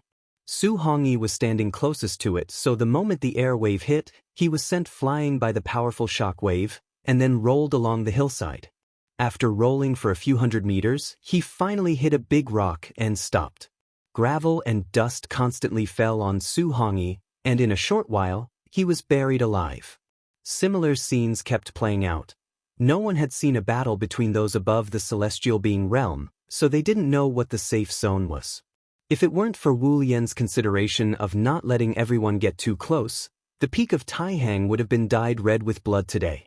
And this was based on the situation where Su Feng flew into the sky and took the sword head-on. If Su Feng was still standing on the observation deck, this sword, wouldn't it have shaved the mountain? The lucky ones with lower cultivation were standing farther away in advance, and after the explosion, they ran faster than anyone else, so they were not injured because of this. By the time they looked at the viewing area in shock, they realized that everything had already been settled. The air wave dissipated. Su Feng was still flying in the air, but his black robe was torn to shreds by the air wave, and from afar, he looked like a rag doll. As for the Taiji diagram, it had already turned into a light smoke, dissipating at the peak of Taihang. Su Feng didn't seem to be injured. That was because the flying sword suddenly stopped in the air after breaking the Taiji diagram. The blue light around the long sword had already dissipated. If it weren't for the fact that it was still floating quietly in the air, it wouldn't have looked much different from an ordinary long sword. However, although there were no visible wounds on Su Feng's body, most of his primordial qi had been shaken away. Like an old man whose body had been hollowed out, Su Feng stared blankly at this long sword that was right in front of him. He actually couldn't maintain his high void wind resistant state, falling straight down from the sky just like that. Bang! With a muffled sound, Su Feng crashed heavily into the ground. But right after that, he crawled up from the ground shakily. Su Feng half knelt on the ground, trying to raise his head. In addition to shock, fear, there was also some disbelief in his eyes. One sword. Only one sword. He couldn't even take one sword from Mr. Qin? From beginning to end, Mr. Qin had never shown his face. With only one flying sword, he had cut off half of his cultivation and completely turned him into a cripple. Su Feng stared blankly at the flying sword in the sky. Suddenly, the sword vibrated slightly. After seeing this scene, Su Feng suddenly felt as if he had been struck by lightning. The expression on his face suddenly became extremely nervous and frightened. So, after a shudder, Su Feng suddenly lay on the ground, his forehead pressed against the soil, and shouted in a trembling voice, "Thank you, Mr. Qin, for sparing my life. Thank you, Mr. Qin, for sparing my life. Thank you, Mr. Qin, for sparing my life." After Su Feng shouted 3 times, he even raised his head and kowtowed heavily on the ground 3 times. When the few martial artists who were not affected by the blast saw this scene, they were immediately dumbfounded. Even their eyeballs almost fell out of their sockets. What happened just now? Su Tianren lost? And he was so scared that he knelt down and begged for mercy? This, after being stunned for a moment, a smarter guy suddenly came back to his senses and couldn't help but shout excitedly, "I understand. The reason why Chen Xian only attacked after the sun went down, that's because he didn't take Su Tianren seriously at all. Su Feng doesn't deserve to fight with him at all." Hearing this, the rest of the people suddenly had a look of realization and hurriedly nodded in agreement. Yes, that's it. But what I don't understand is, Su Tianren is also above the celestial being level, but he couldn't even take one sword from Mr. Qin, then, what realm should Mr. Qin be in? No one could answer this question. Everyone looked at the sky again. After Su Feng kowtowed 3 times, the sword turned into a green light again and flew back along the way it came. In the blink of an eye, it completely disappeared into the horizon. The mountain wind was still whistling. But in the blink of an eye, the peak of Taihang had completely changed. Chapter 340. The farce finally came to an end. In fact, whether it was Su Feng or the onlookers present, any thoughts or opinions of them were meaningless to Qin Shi. The reason why he showed off his skills today was mainly to remind Wu Lian, What you saw was only a part of me. From beginning to end, Wu Lian had never really understood Qin Shi. As for the others, if it weren't for Qin Shi's photographic memory, he probably wouldn't even remember the names of Su Feng and Su Hongyi, let alone the others. Anyway, no matter who or what, in short, there was only one sentence: I didn't care. There was a lot of noise in the east platform, but the north platform was still a peaceful scene in the mountains. The night breeze was gentle, and the stars were twinkling. This time, Qin Shi had specially brought a skylight tent. The whole family lay in the tent and looked up at the bright starry sky.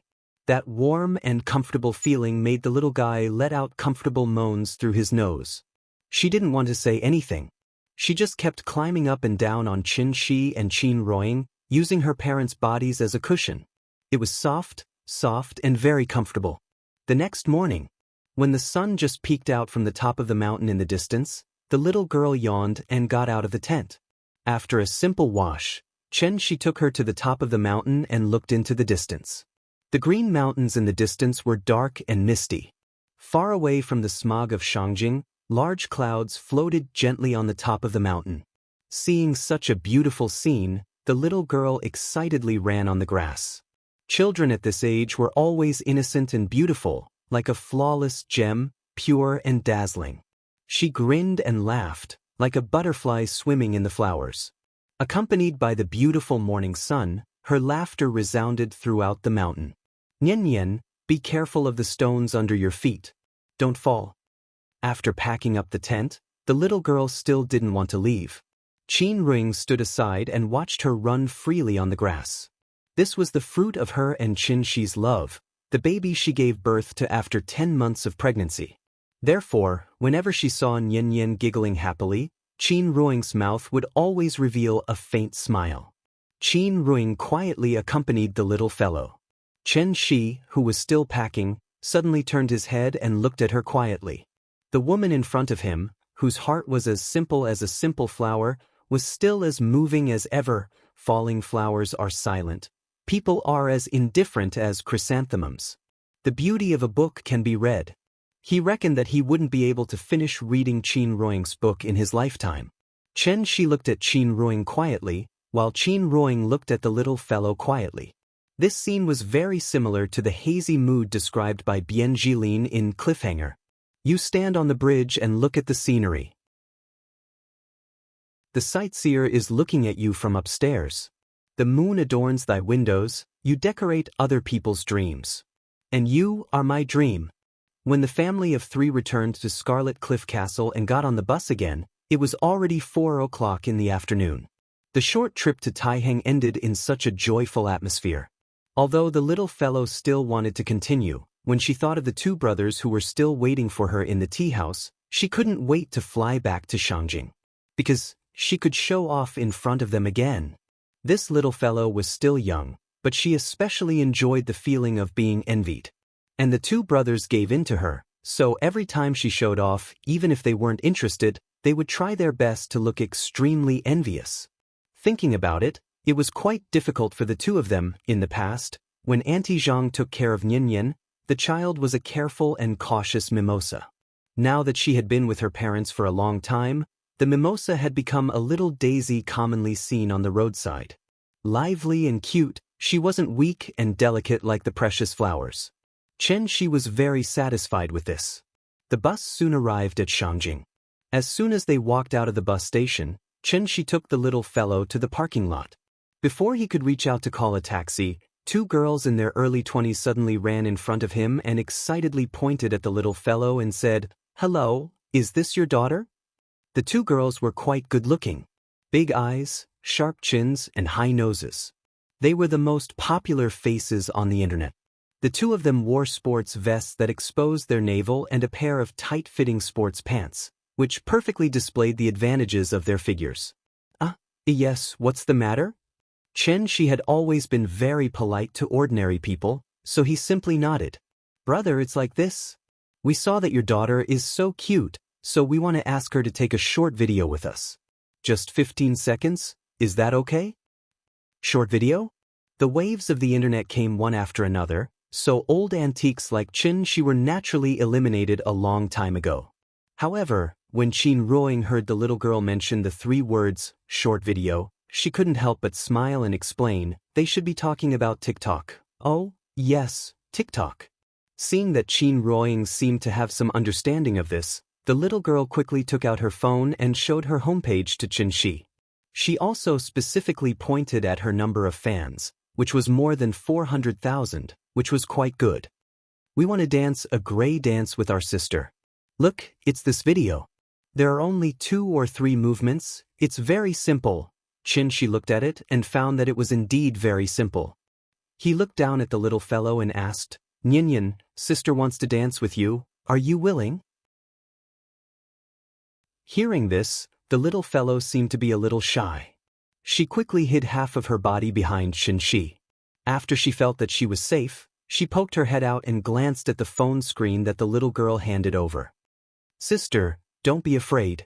Look, it's just a few movements. You only need to do it once with us. The little fellow shrunk behind Qin Shi timidly. She seemed to be a little unwilling. However, Qin Shi knew the little fellow's character very well. It was not an exaggeration to say that this little fellow only needed to blink her eyes and he already knew what she was thinking. With her current reaction, it was not that she did not want to, but she did not dare. Seeing that there were people coming and going at the station, the little fellow would more or less be a little shy. In this case, Qin Shi, as a father, naturally had to encourage her more.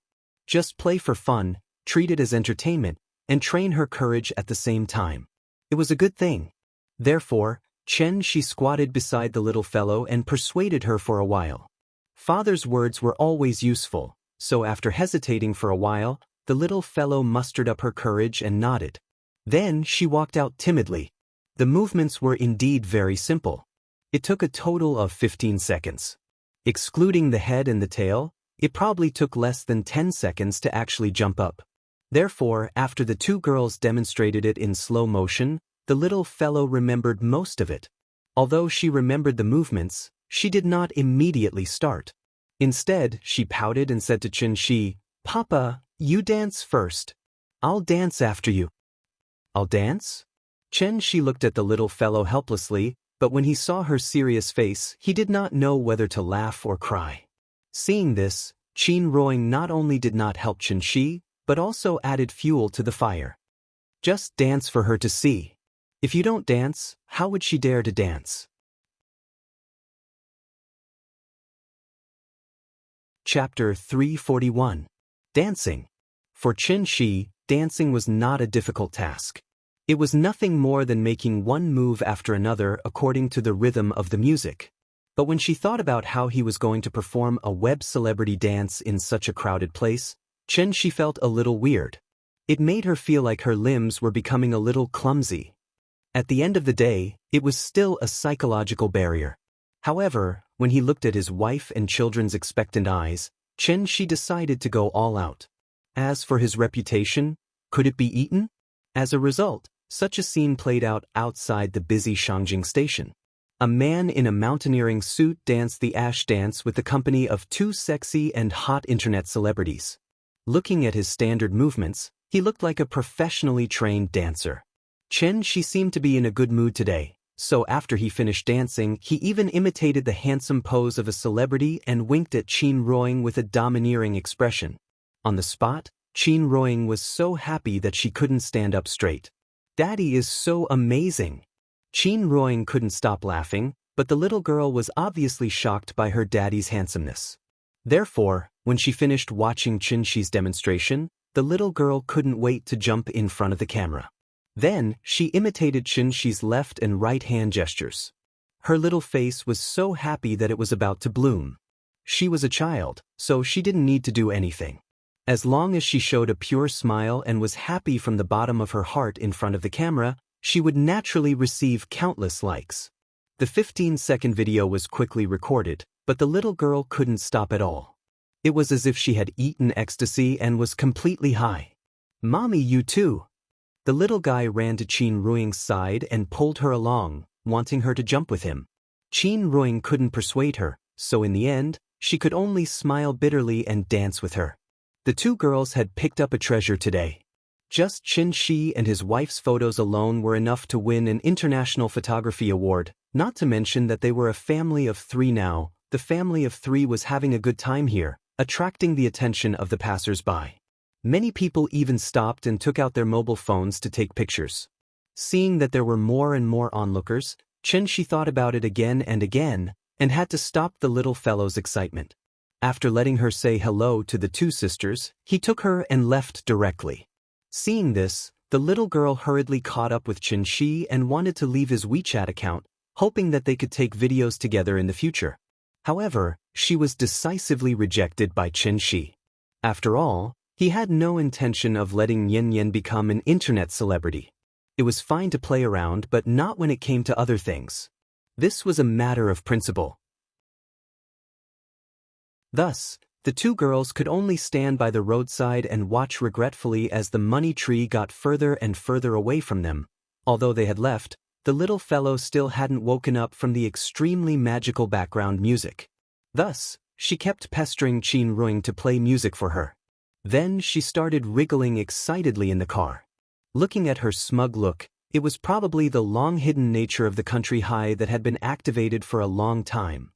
Because of the delay at the station, when the family of 3 returned to Dongming Alley, it was already 7 o'clock in the evening.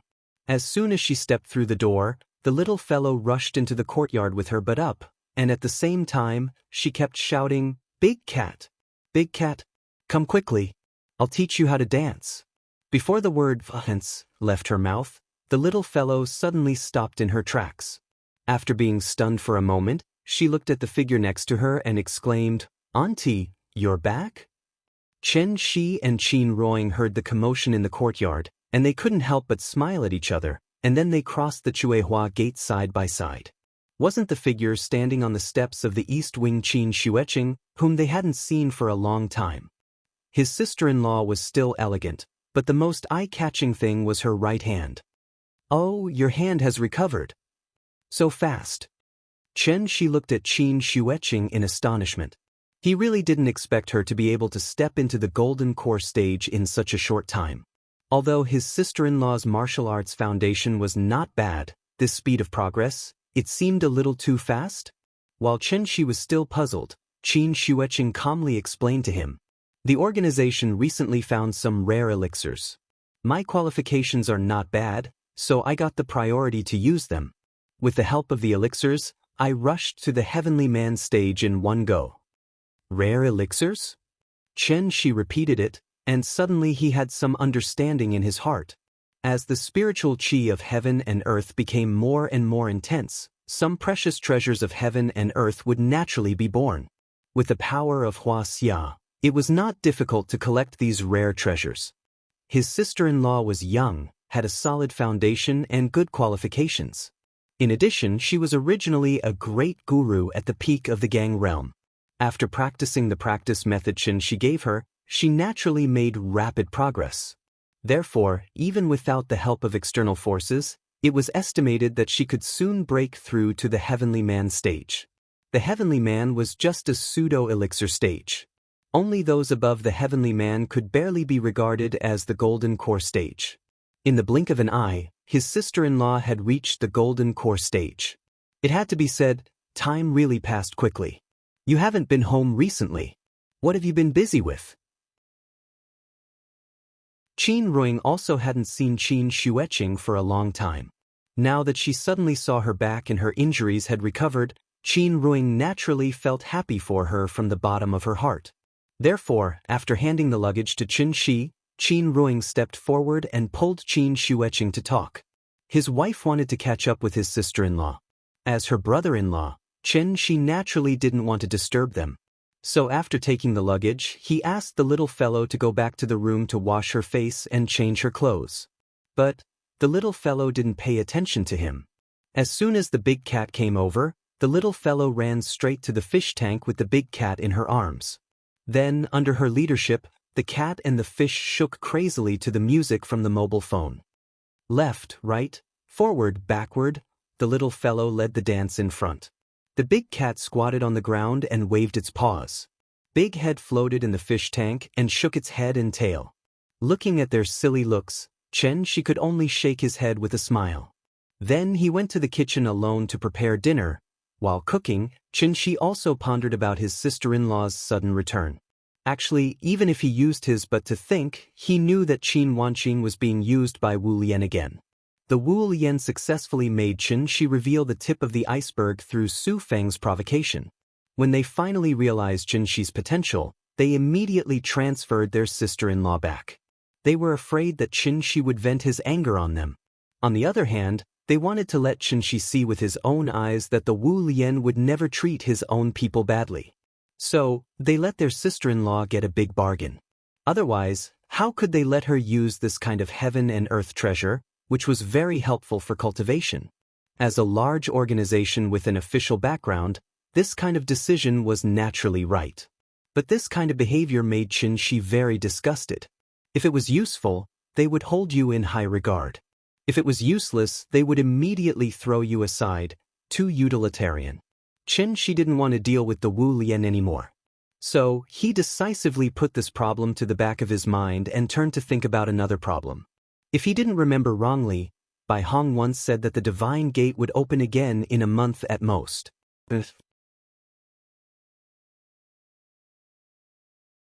Chapter 342. Life was back on track again. It was so peaceful that not a single ripple could be felt. The only thing that made Chen Shi feel a little uncomfortable was, the little girl was addicted to the phone after all. Since the last short video, the little thing wanted to play with it from time to time. Although the brothers were not naughty, they were definitely the most enthusiastic audience. They would always give the warmest applause to the little girl at the end of her performance. In the long run, it also indirectly encouraged the little girl's self-confidence, which led to her clamoring to play music on the phone at all times. Chen Shi had always been reluctant to let the little girl touch the phone, but he could not resist her reasonable request.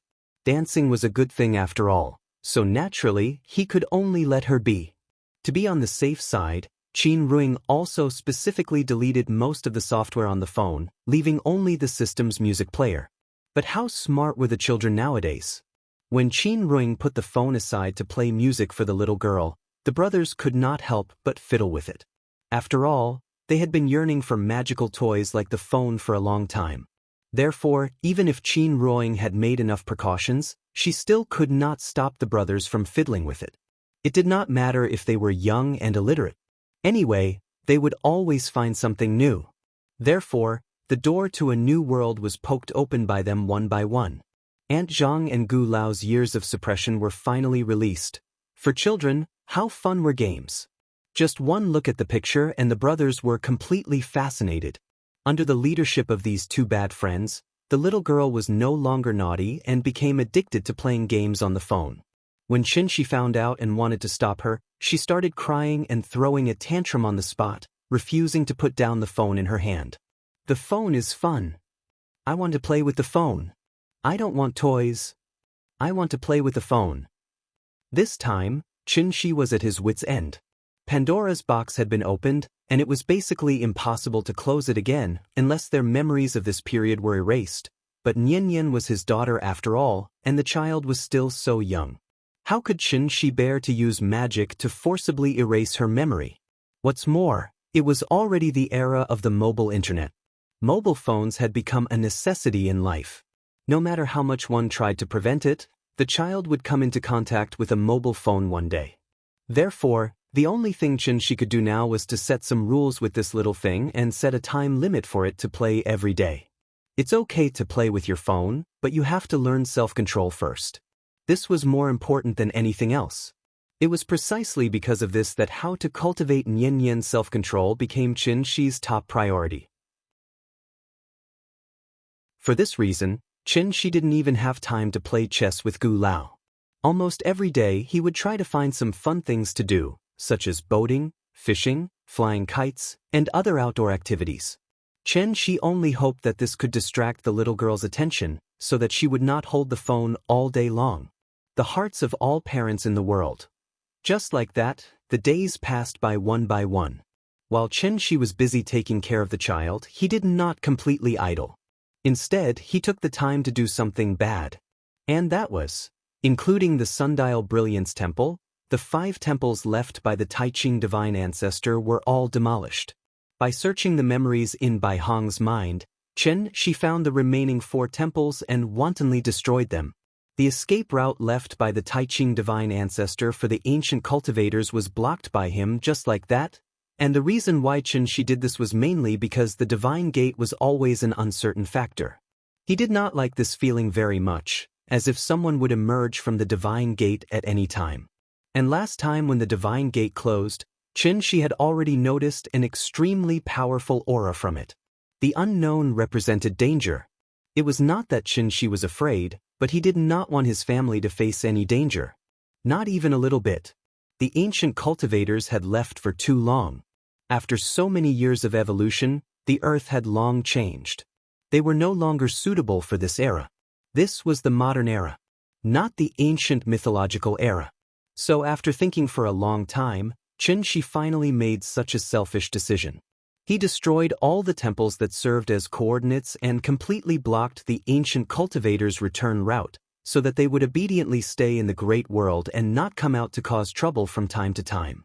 Whether it was out of selfishness or to protect the Earth's existing environment, this decision was obviously the most correct. To be honest, when he demolished the Sundial Brilliance Temple, it really made Chen Shi's heart ache. He destroyed an excellent cultivation place with an 8 times faster time flow just like that. In fact, ever since Bai Hong revealed the information about the 5 temples, Chen Shi roughly understood why the time flow in the Sundial Brilliance Temple was different from that of the Earth. It was because the Sundial Brilliance Temple was connected to the Great World, so the time flow in the temple was actually the time flow in the Great World. In addition, Chen Shi guessed that there should be another Sundial Brilliance Temple in the Great World. Just like there was a receiver at both ends of the phone, the temple on Earth was just a child temple, and the temple in the Great World was the mother temple. In order to confirm whether destroying the temple could really cut off the connection between the Great World and the Earth, Chen Shi recently paid special attention to the fluctuation of the spirit qi of heaven and earth. June 1st, Children's Day. On this holiday that only belonged to children, the fog that covered the sky finally appeared again. The scale of the spirit qi tide this time was indeed very large. As long as it was a place with a little bit of spirit qi, there was now fog everywhere. The fog covered the sun, like a summer shower, and the whole sky was so gloomy that it seemed like it was about to drip water. Chen Shi was not sure where the divine gate would appear, so after saying goodbye to Qin Ruoying, he left the tea house and then patrolled in the direction of the spirit qi surge, wanting to see if the divine gate would appear again. The fog lasted for more than an hour. Chen Shi flew more than half of Huaxia, but in the end he did not find any trace of the divine gate's appearance, and his heart immediately calmed down. The spirit qi tide had begun to weaken, and it seemed that the divine gate would not appear again. Thinking of this, Chen Shi's heart suddenly calmed down a lot, so he turned his head and flew back to Shangjing. And just as he was about to go home, Qin Ruoying, who was playing games with the little guy in the tea house, suddenly felt a little uncomfortable. She didn't even have the time to react before a feeling of the world spinning violently surged out. The scene in front of her blurred, and Qin Ruoying seemed to have lost her strength, and she could not even stand steadily. If she had not grabbed the chair next to her in time, she would have fallen directly to the ground. Qin Ruoying had no choice but to tightly grab the back of the chair next to her, and then carefully sit down to rest for a while. After she felt a little better, Qin Ruoying frowned slightly and began to check her own situation. In any case, she was a foundation establishment stage cultivator, so how could she still feel dizzy and blurred vision? This feeling had already appeared once before, and Chen Shi carefully checked for her at that time, but he did not find any problems, so Qin Ruoying did not take it to heart. But now this feeling appeared again.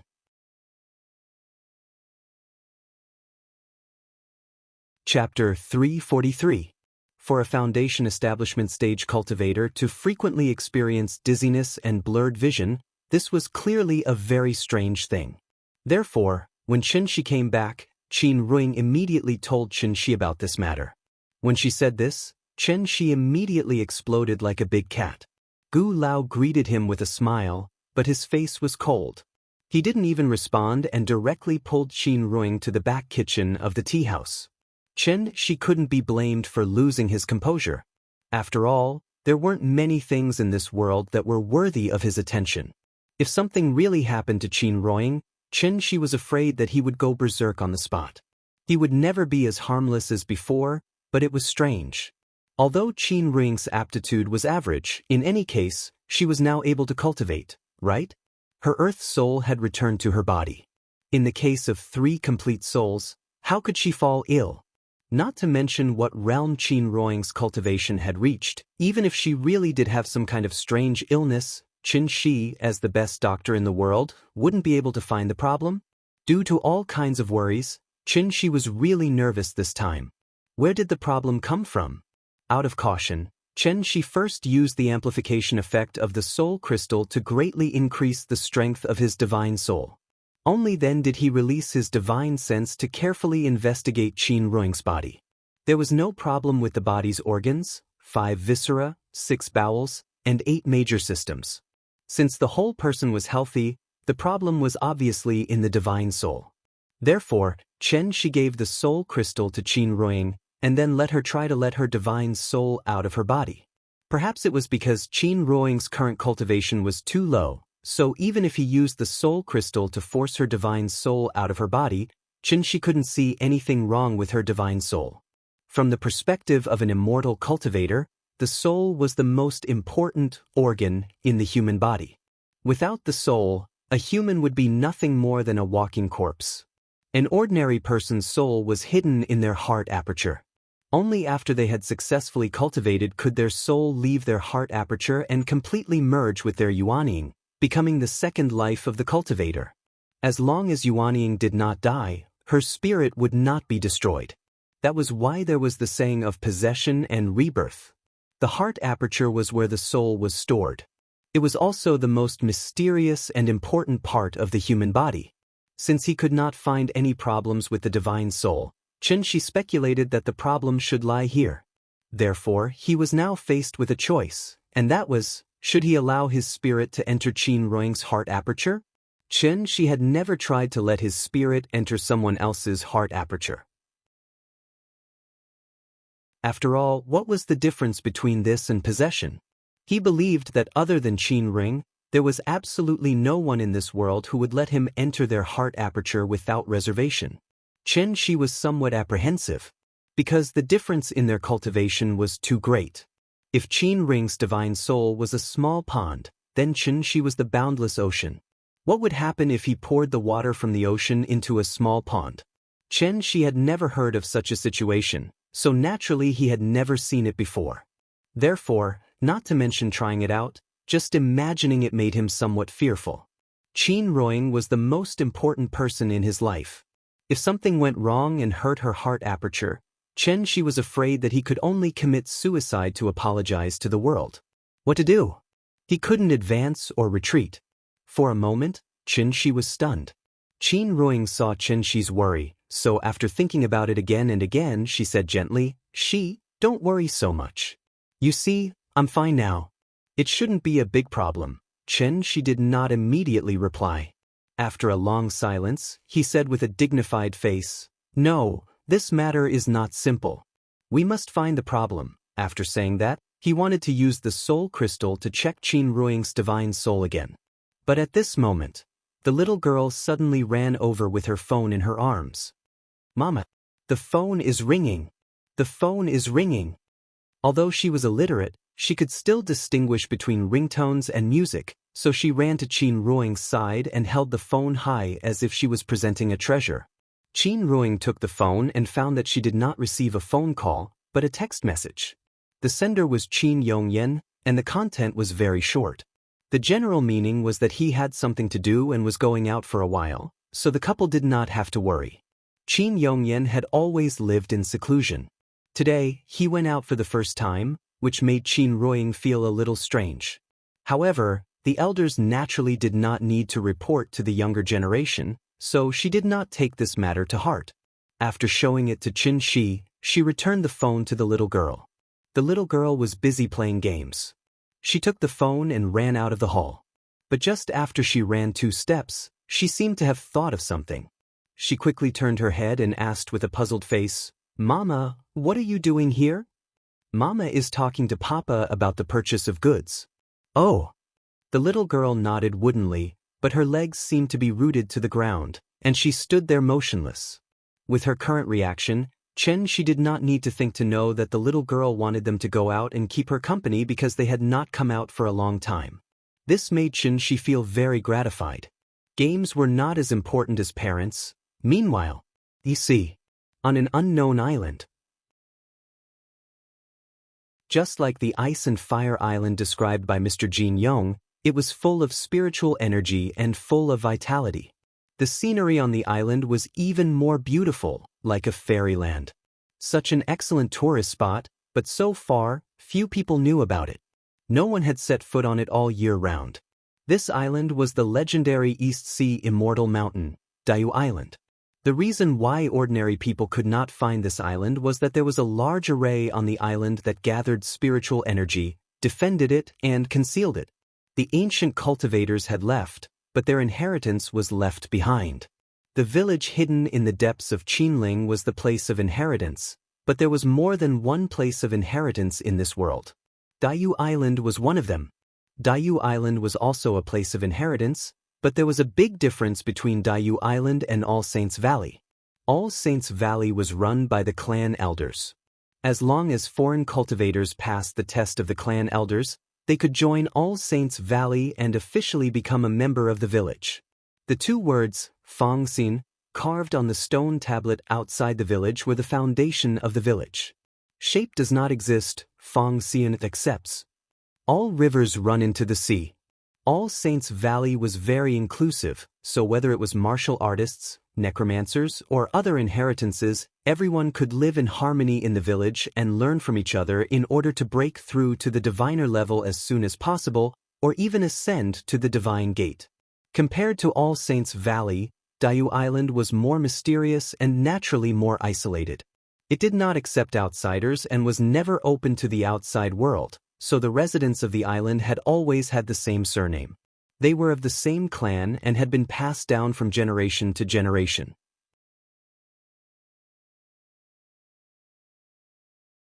Chapter 344. East Sea Immortal Mountain, Diu Island. Diu Island was not an isolated island, but a group of more than 10 small islands. It was like a county with more than 10 villages under its jurisdiction. 17 small islands were scattered randomly on the sea. Although the islands were not connected, they were not very far apart either. As far as the eye could see, it was all clear and transparent seawater, fine golden beaches, and lush forests. This place was like a pure land that had never been polluted by industry. Everything was so beautiful. In such a paradise, it was natural that it would be flourishing and flourishing.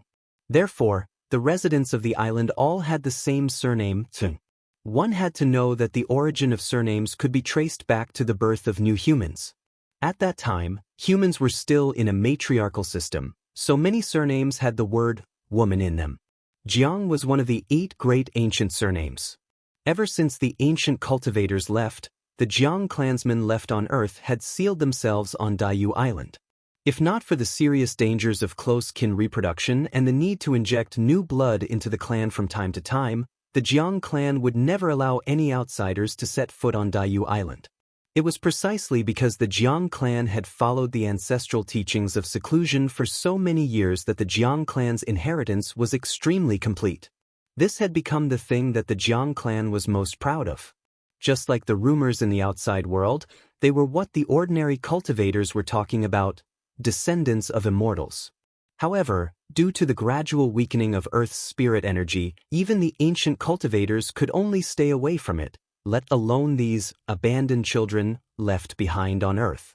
Therefore, rather than saying that the Jiang clan was conserving their strength, it was better to say that they were struggling at death's door here. At their worst, there was not even a single immortal in the entire Jiang clan. However, this was all in the past.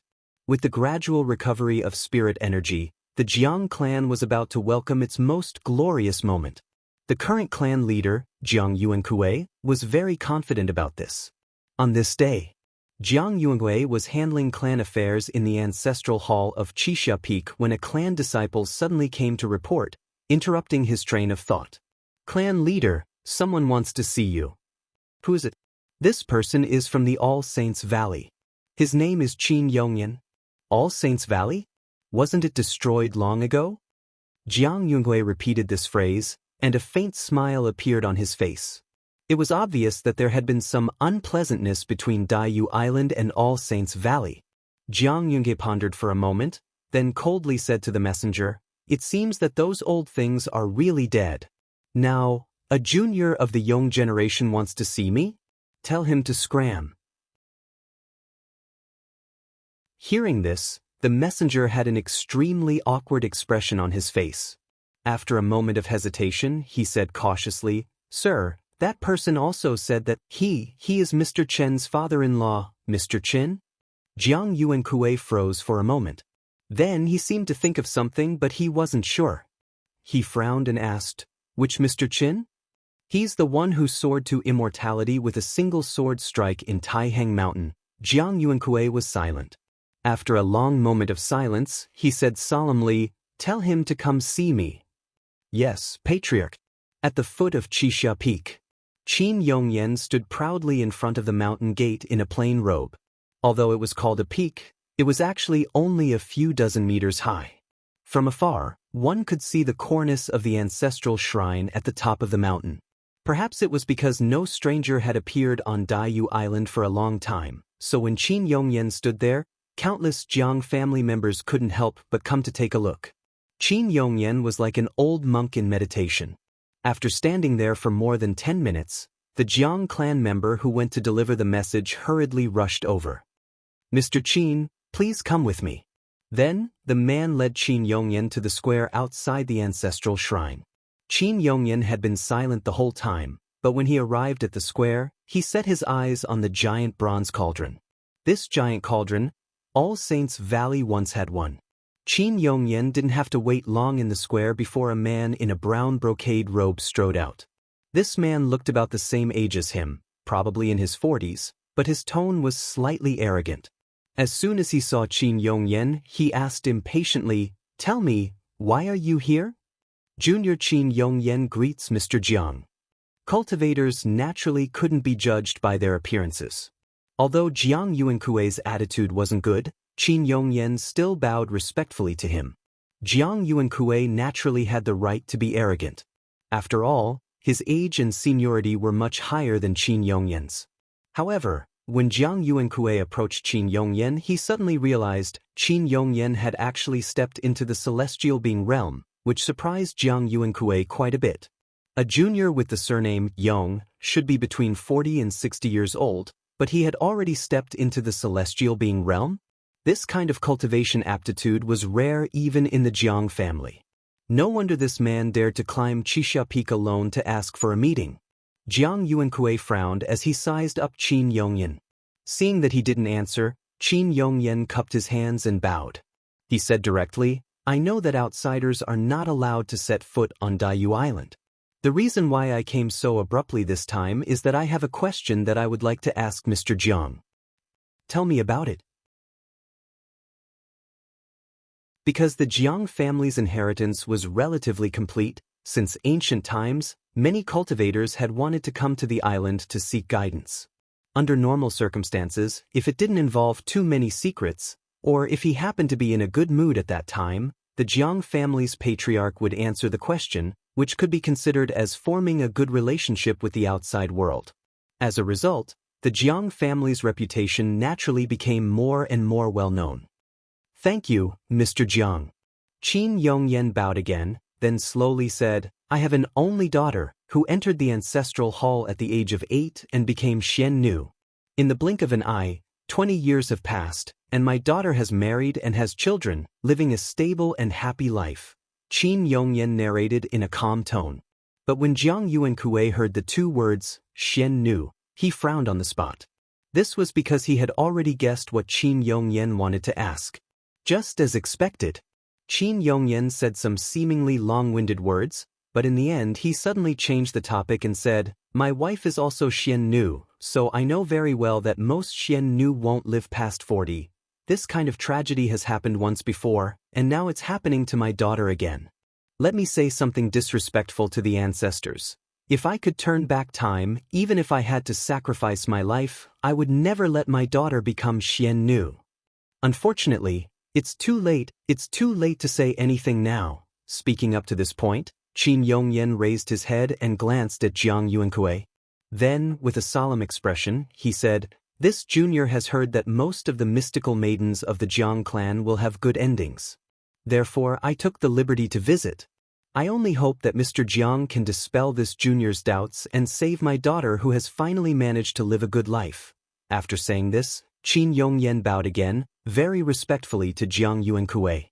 Jiang Yuankui silently looked at Qin Yongyan. After being silent for a long time, he said in a deep voice, "Get up first." Hearing this, Qin Yongyan's face lit up with joy. Just as he was about to thank him, he heard Jiang Yuankui sigh and say, "I'm very sorry."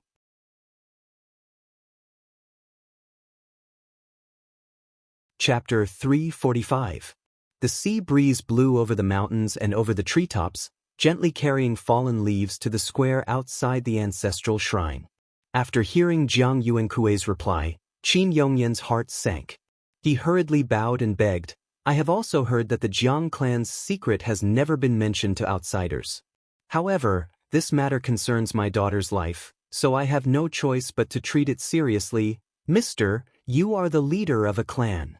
If you have any difficulties, this junior can understand. I only hope that sir can give me some pointers and point out a path for my poor daughter. This junior will definitely remember such a great favor in his heart at all times. Thank you for your trouble, sir." After speaking, Qin Yongyan bowed to Jiang Yuankui again. The meaning of his words was very clear. Even if Jiang Yuankui could not reveal it due to the clan rules, he could still give him some pointers. In any case, he could give him a direction to work towards. Then, he could find a solution in that direction. This request did not seem excessive, but Jiang Yuankui did not know why. After hearing Qin Yongyan's words, he responded with an expressionless face, "I already said that I cannot help you with this matter, please go back." After speaking, Jiang Yuankui flicked his sleeves and turned to walk back to the ancestral shrine. "Sir Jiang, please stay." Qin Yongyan could not help but feel anxious. He could not help but take a few steps forward, wanting to say a few words to Jiang Yuankui. However, at this time, a young man appeared in front of him at an extremely fast speed. Then he stretched out his right hand and stopped Qin Yongyan. The clan leader's meaning is very clear. Please go back. Qin Yongyan glanced at the young man, only to discover that this young man was actually a diviner-level expert. For a moment, he was unable to advance or retreat. Qin Yongyan's face revealed a look of struggle. After hesitating for a moment, he suddenly bent his knees in front of this young man, and with a plop, he knelt on the ground. "I hope that Sir Jiang will be merciful and save my poor daughter." A diviner was actually doing such a thing. This made the young man feel a little surprised, so he could not help but look at Jiang Yuankui, wanting to hear his opinion. Jiang Yuankui stopped, but he didn't turn around. "It's not that I don't want to help you, but I can't." Her fate was sealed the moment she became the Siming Xian Nu. Isn't it too late for you to regret it now? At this point, Jiang Yuankui suddenly glanced at the young man and said, "Feng Yan, help me see the guest out." "Yes, Patriarch." The young man called Feng Yan nodded. Then he reached out his right hand and said to Qin Yongyan, "Mr. Qin, please go back." Qin Yongyan knelt on the ground and remained silent for a long time. In the end, he gently shook his head and said in a very lonely voice, "Forget it. I have disturbed Mr. today. I hope Mr. won't blame me. I will take my leave now." After that, Qin Yongyan stood up and slowly walked down the mountain. As they walked, they listened to the constant gurgling sounds of the waves. Qin Yongyan seemed to have suddenly thought of something, and a self-mocking smile appeared on his face. He had personally sent Qin Ring to the ancestral hall, and now it was too late for regrets. The reason he regretted it was all because of that cheap son-in-law. Qin Yongyan would never forget that day. All Saints Valley. In a small courtyard at the back of the mountain. When Chen Shi faced everyone and loudly shouted, "Let's go home," it was like a heavy hammer hitting Qin Yongyan's heart.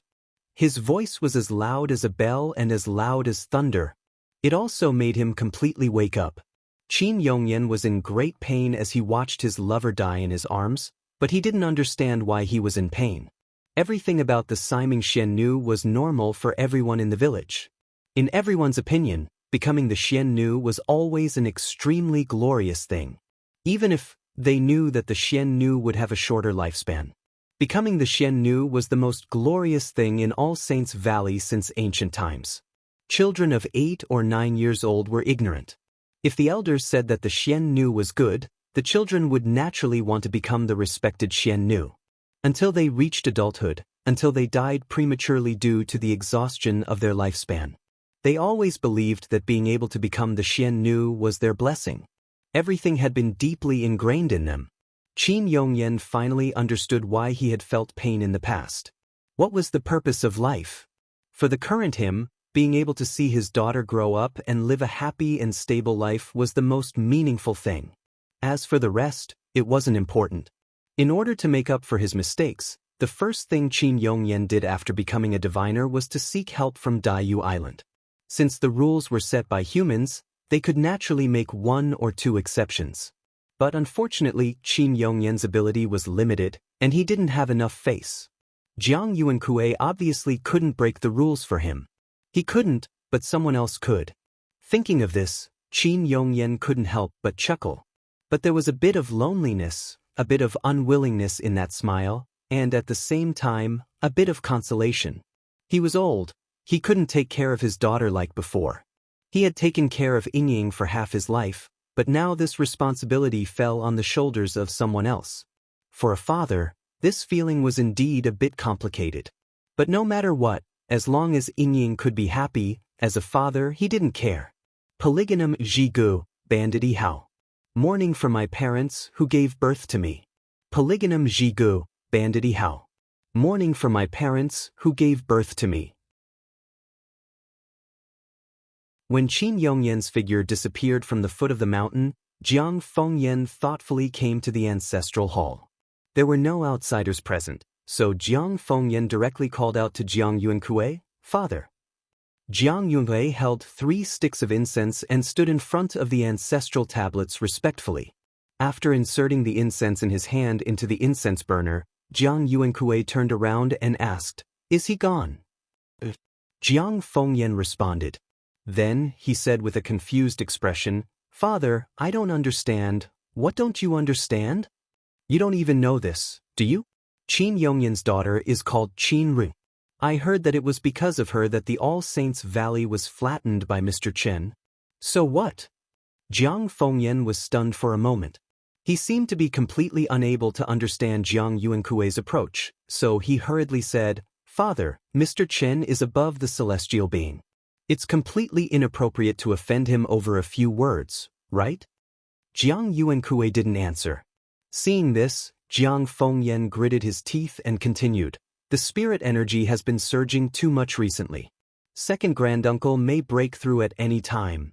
If we take this opportunity to build a good relationship with Mr. Chen, we may be able to ask him for help. If he's so helpful, why do you have to push him away?" Seeing Jiang Fengyan's puzzled look, Jiang Yuankue laughed and said, "Fengyan, you're oversimplifying things. Let's not talk about your second granduncle first. This Siming Xiannu is actually not as simple as you think," Jiang Yuankue explained with a smile. However, Jiang Fengyan still couldn't agree with his point of view, so he couldn't help but shout, "Father!" He wanted to say something, but Jiang Yuankue waved his hand directly, indicating that he should stop talking. "Just wait and see. If Mr. Chen really cares about that woman, then he'll definitely go to Daiyu Island himself. When that time comes."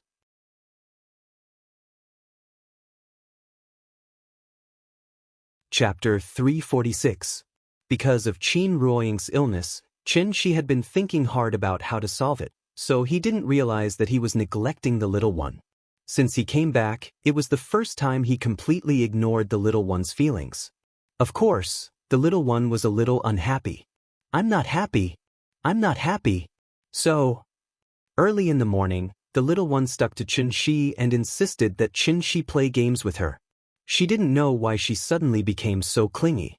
Qin Ruing wanted to take her to wash up, but the little one refused to go no matter what. She even put on a look of disdain and didn't want Qin Ruoying to get close to her. Seeing this, the couple couldn't help but look at each other.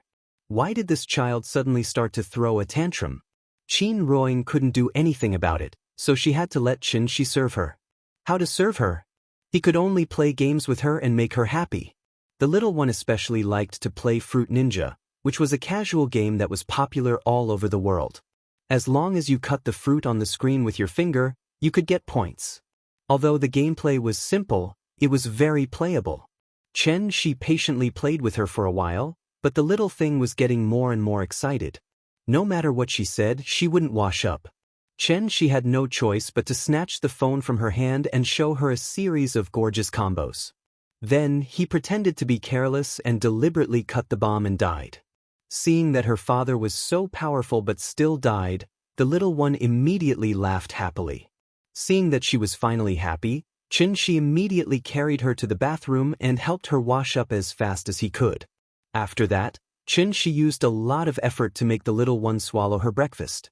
4- or 5-year-old children were the most mischievous. Even an obedient and sensible child like Nian Nian would inevitably be mischievous sometimes. So even if she was extra mischievous today, the couple didn't take it to heart. But the more they didn't care, the more this little thing acted up.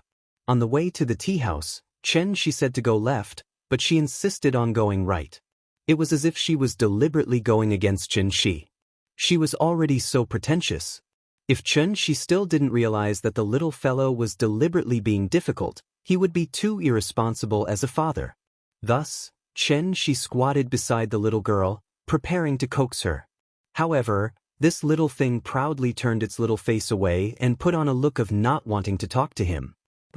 Seeing her attitude, Qin Shi knew the seriousness of the matter. Therefore, he put on a very exaggerated expression, and as if he was performing in a stage play, he imitated Uncle Benshin's northeastern accent and said in a low muffled voice, "What's wrong? What's wrong? What's wrong with little darling today? Why are you so unhappy?" Looking at Qin Shi's performance, the little fellow suddenly couldn't hold it in. After twisting her small body proudly for a while, she said indignantly under Qin Shi's constant questioning, "I don't like Papa anymore."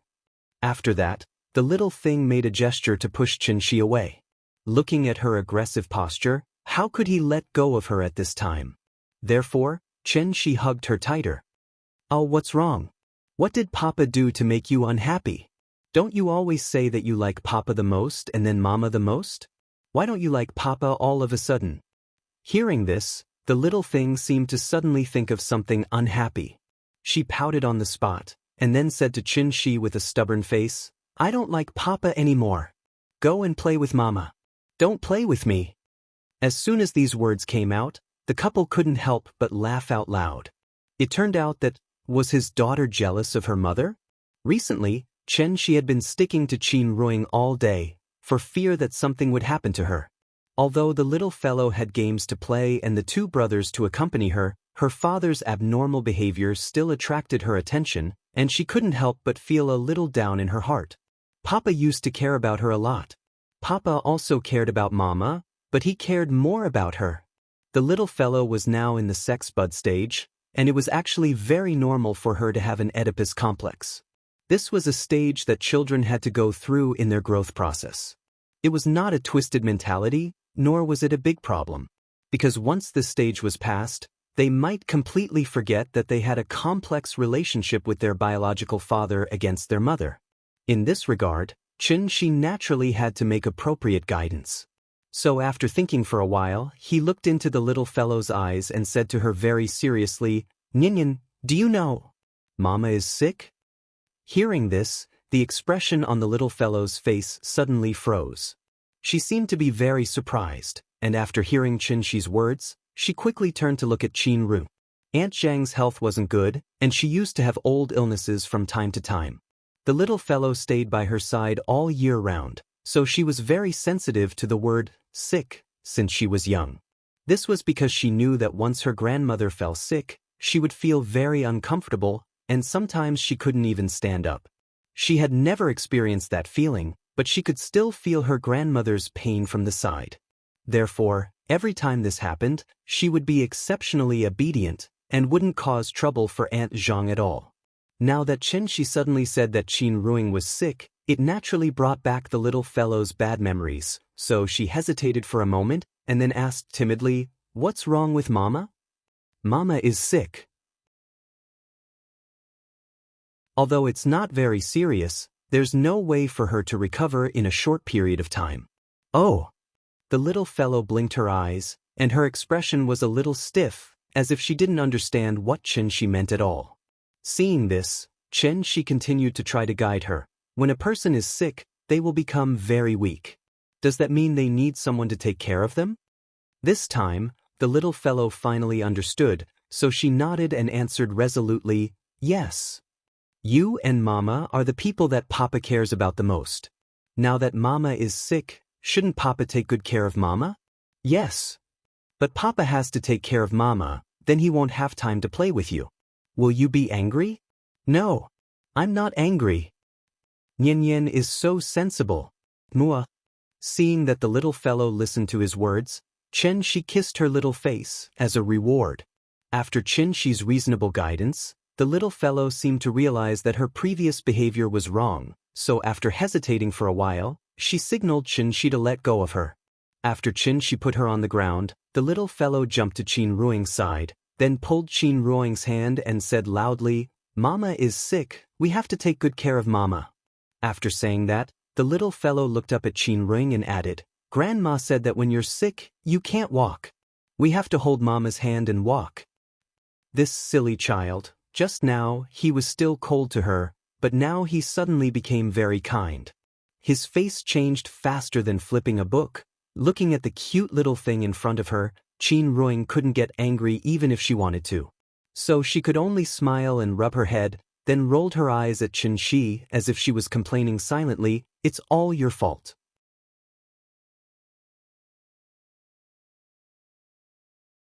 Chapter 347. The little girl felt that she had been neglected recently. In order to prevent her from having such thoughts, Shi brought her around Hohai. After playing with her for a while, the family of three slowly strolled back to the tea house. Her mother had become a patient, and the little girl was very concerned about it. So when she returned to the tea house, she didn't even have time to say hello to the brothers before she ran into the bar. She raised her head and asked Xiao Yuan to pour her a cup of hot water. The little girl eagerly brought the hot water to Qin Ruing. No matter what, she wanted Qin Ruing to take the medicine first. Qin Ruing had never been to the hospital, so how could she have any medicine on her? So she could only tell the little girl that it didn't matter and that she would be fine after a few days of rest. But the little girl didn't listen to anything she said. Because in the little girl's mind, she must take medicine when she was sick. Only by taking medicine can she be cured. This was also the idea that Aunt Zhang had instilled in her since she was young. It was to prevent her from being unwilling to take medicine when she was sick in the future. He didn't expect that after leaving Aunt Zhang for so long, the little girl could still remember this. This made Shi feel gratified. It was rare for her daughter to be so filial, so Qin Ruing naturally couldn't discourage her. So after hesitating for a while, she took a Peiyuan pill from Shi and pretended to take it. Seeing this, the little girl finally felt relieved. Then, as usual, she got together with the brothers and continued to play games. For a child, being happy was the most important thing. As long as she was happy every day, this childhood was worth remembering. Time flew by, and it was almost summer vacation. According to the couple's plan, after this summer vacation, the little girl would have to go to a senior class. The school would definitely be the top school, but it wasn't to force the little girl to be a top student. It was to give her a change of environment so that she could be in contact with more children of the same age. On the other hand, it was also because these three little things had been playing too much recently. If they were left alone, it wouldn't be long before they would fumble around playing Mobile Legends. Playing games was addictive. Children had poor self-control, so it was better to play less. School was obviously the best place to go to rehab. After the start of summer, Hohai became lively again. Enjoying the cool air was different from enjoying the air conditioning, so after Xiao Yuan opened the door, She moved out a few sets of tables and chairs so that the guests could drink tea under the shade of a tree and enjoy the beautiful scenery of the lakeside. It had to be said that Xiao Yuan was indeed very competent as a shopkeeper. The little girl was well behaved and had a sweet tongue. With her efforts during this period of time, she had indeed brought in many regular customers for the tea house. Although they were still in a state of loss, it was much better than before when they couldn't make ends meet. Seeing that the weather was gradually improving, Xiao Yuan bought a string of wind chimes from the internet and hung them on the door curtain. Every time the wind blew, a crisp and melodious ringing sound could be heard. It had a unique charm to it. The small tea house was still the same small tea house, but it was more lively than before. Perhaps it was an illusion, but Chen Shi felt that his current life was like a tranquil lake. It was calm on the surface, but undercurrents were surging. He liked his current stable and ordinary life, so he didn't want to see any changes. Qin Ruing's illness was an unknown variable to Chen Shi. It had to be said that his sister-in-law came back at the right time. Qin Xueqing was also a Xian Nu. When Chen Shi asked her if she had the same feelings, Qin Xueqing immediately gave an affirmative answer. But there was something strange. Qin Xueqing's symptoms weren't very obvious. Sometimes, the symptoms would disappear without anyone noticing. Chen Shi couldn't help but suspect that it was because the time it took for the soul to return to the body was too short, and Qin Ruing's cultivation was too low, so there was a normal rejection reaction. But no matter what, as long as a person felt any discomfort, it must be a warning from the body. Therefore, he still had to treat it with caution and pay more attention to it. How to observe? Of course, he had to stay by Qin Ruing's side all day. Therefore, the person playing chess with Gu Lao now became Qin Ruing. Although Qin Ruing's chess skills weren't that good, she relied on Qin Shi's pointers to barely be able to play chess with the old man.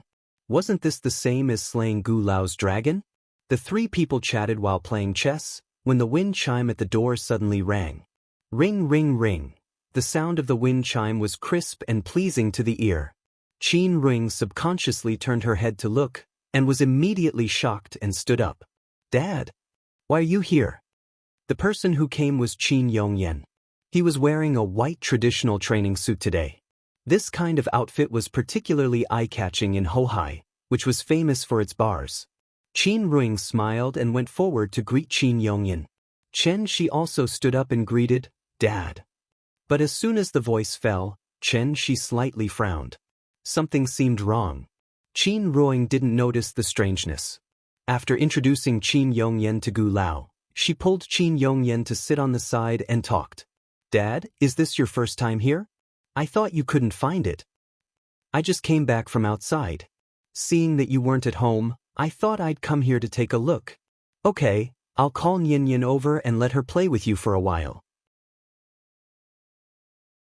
After that, Qin Ruing turned around and was ready to call the little girl over, but was stopped by Qin Yongyan with a smile. It's okay, isn't that child playing happily? Don't disturb her. Okay then. Although the father and daughter lived under the same roof, because Qin Yongyan was busy cultivating all day, they usually didn't even see each other face to face. Qin Yongyan rarely came to the tea house, so Qin Ruing naturally had to accompany him to have a good talk. Since the old father-in-law came, this game of chess could only be temporarily suspended. After Qin Shi excused himself to Gu Lao, he went to the bar to pour a cup of tea, and then sat next to Qin Ruing. The father and daughter were chatting about daily life. After seeing Qin Shi come over, Qin Yongyan smiled and said to the couple, Today, I actually have something to tell you. Seeing this, Qin Ruing leaned forward slightly and put on a look of listening attentively. But Qin Yongyan didn't immediately speak, but looked around with a smile. Chen Shi immediately understood what he meant, so he immediately set up a soundproof restriction, and then frowned and directly asked the question in his heart. Are you injured? From the moment Qin Yongyan entered the door, Chen Shi found that his breath was not very stable, so he had this guess. Hearing this, Qin Yongyan didn't hide, nodded and explained with a smile. I had a small misunderstanding with someone before, but it has been solved. At this time, Qin Ruing on the side finally recovered and couldn't help but exclaim, Are you injured? Were you injured? Is it serious? Qin Ruoying wanted to see where he was injured, but was stopped by Qin Yongyan with a smile. Don't worry, it's just a small injury. How can that be? She quickly helped Dad take a look. Don't leave any hidden dangers. Under Qin Ruoying's repeated requests, Qin Yongyan had to stretch out his right hand for Chen Shi to check. Then, Chen Shi found that Qin Yongyan's breath was in disorder because his meridians were injured. For a celestial, this degree of injury was naturally nothing, and he would recover in 2 or 3 days. Of course, the injury was not the main point. The main point was the injured person. Qin Ruoying kept asking Qin Yongyan how he was injured, but Qin Yongyan avoided this topic. After a few fruitless inquiries, Qin Ruoying could only pout and sit there sulking. She was already a mother, yet she was still acting like an angry little girl. Qin Yongyan couldn't help but chuckle at her antics.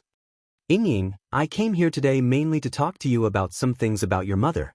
If you don't want to listen, I'll go back first. After saying that, Qin Yongyan got up and pretended to leave.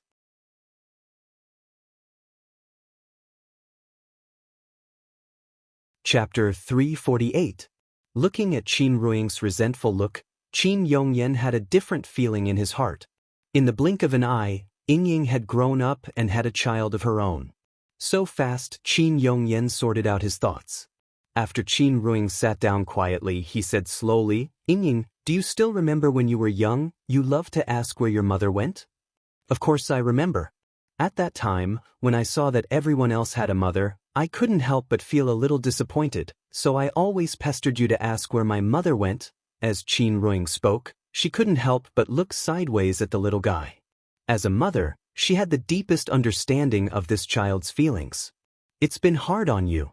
Qin Yongyan sighed softly. Then, he changed the topic and said calmly, I didn't tell you before. In fact, your mother didn't die of illness. She died of old age. She didn't experience any pain. She just lay in my arms and quietly passed away. After saying that, Qin Yongyan smiled and made a hugging gesture, as if he was showing her the scene at that time. After Qin Ruoying heard his words, a very surprised expression appeared on her face. She even suspected that she had heard wrongly. Died of old age. Qin Ruoying's doubts didn't last long. Qin Yongyan smiled and explained to himself, yes, died of old age. Your mother's health has always been very good. She passed away only because she exhausted her lifespan, but it's a pity that, the year she passed away, she had just turned 36. At this point, Qin Yongyan couldn't suppress the surging emotions in his heart. Gradually, some indescribable expressions appeared on his face. There was sadness, reluctance, longing, and at the same time, pain and regret. After knowing you, there was no one else in the world. Just like going through the sea, how could I have mercy on the rivers? The person has passed away, but the thoughts remain forever. The hearts of father and daughter were connected. Qin Yongyan's heart was filled with a myriad of thoughts. Qin Ruoying's eyes also turned red. The atmosphere suddenly became much more oppressive. Seeing this, Chen Shi gently held Qin Ruoying's hand. Then, he asked thoughtfully, she exhausted her lifespan at 36 years old.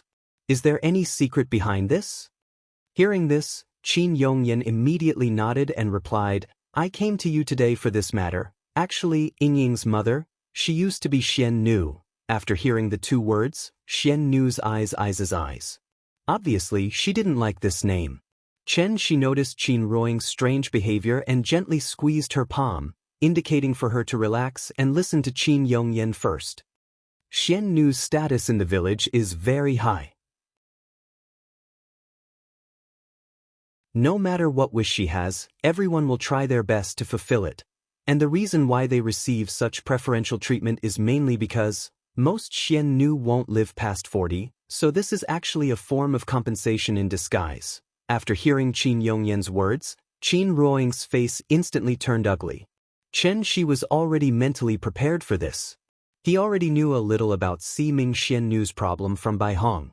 Fortunately, he had already found Yingying's earth soul, so she shouldn't be like her mother, who had already passed away when she was still young.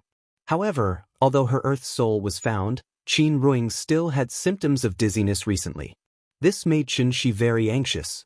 After all, Bai Hong's knowledge was limited, so he couldn't be sure if Qin Ruoying still had any hidden dangers. Qin Yongyan suddenly mentioned Xian Nu, so he must know something.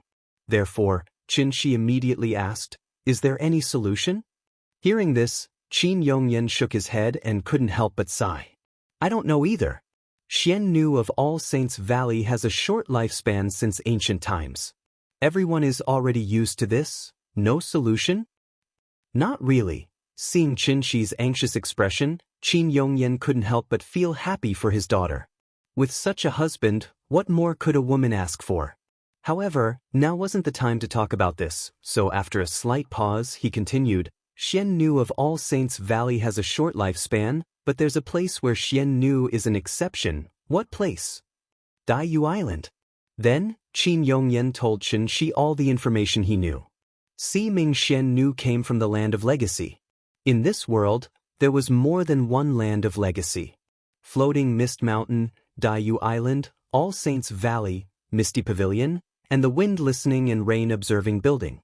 This mountain, island, valley, palace, and building were the 5 great land of legacy left behind by the ancient cultivators.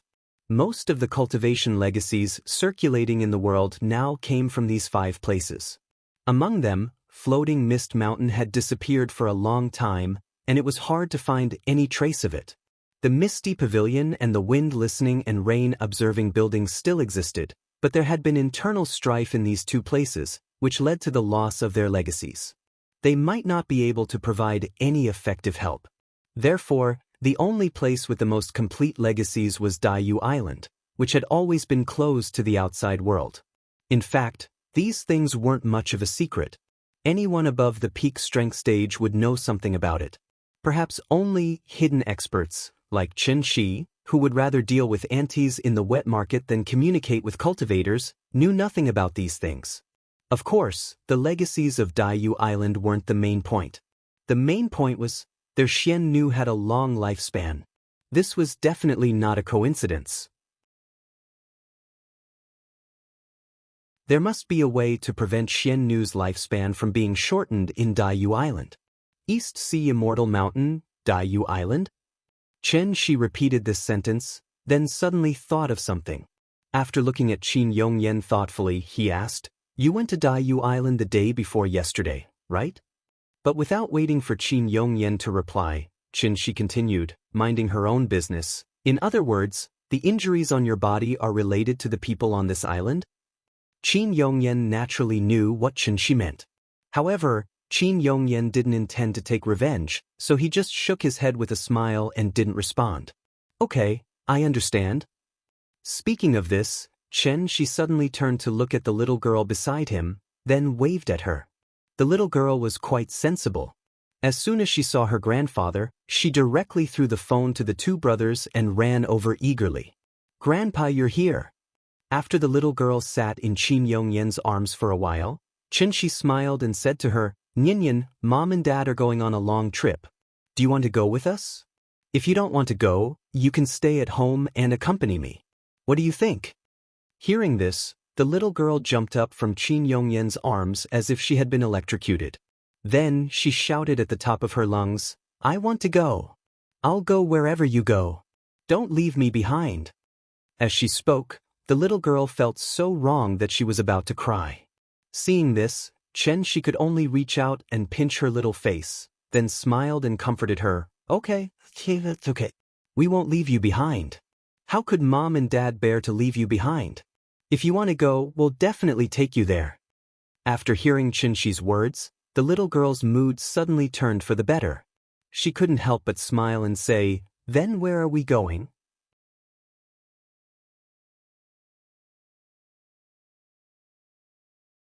Chapter 349. For a celestial being, it was naturally not difficult to ride the wind and enter the sea. Because the little fellow had to go with them, Qin Shi did not choose to fly directly to Daiyu. Instead, he took the little fellow to Zhonghai by plane and borrowed a yacht from Ning Zhonghua, treating it as a sea trip. A yacht self-driving tour.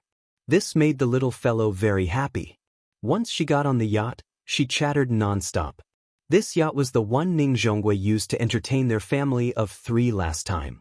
It had 3 floors in total, and the decorations and configuration were extremely luxurious. Naturally, there was no need to bring any attendants with them on a self-driving tour, so Chen-shi dismissed the staff on the yacht. As a result, there were only the 3 of them on this huge yacht. The sea breeze curled in spirals, and the sparkling waves sparkled. No matter how bright the sun was, it did not have the slightest taste of summer heat. The little fellow knelt on the observation deck on the top floor of the yacht, her small body constantly twisting with the sway of the yacht. She chewed on the fruit chin she had peeled for her while looking at the distant skyline. Her little face was about to bloom with joy. Suddenly, the little fellow seemed to have thought of something.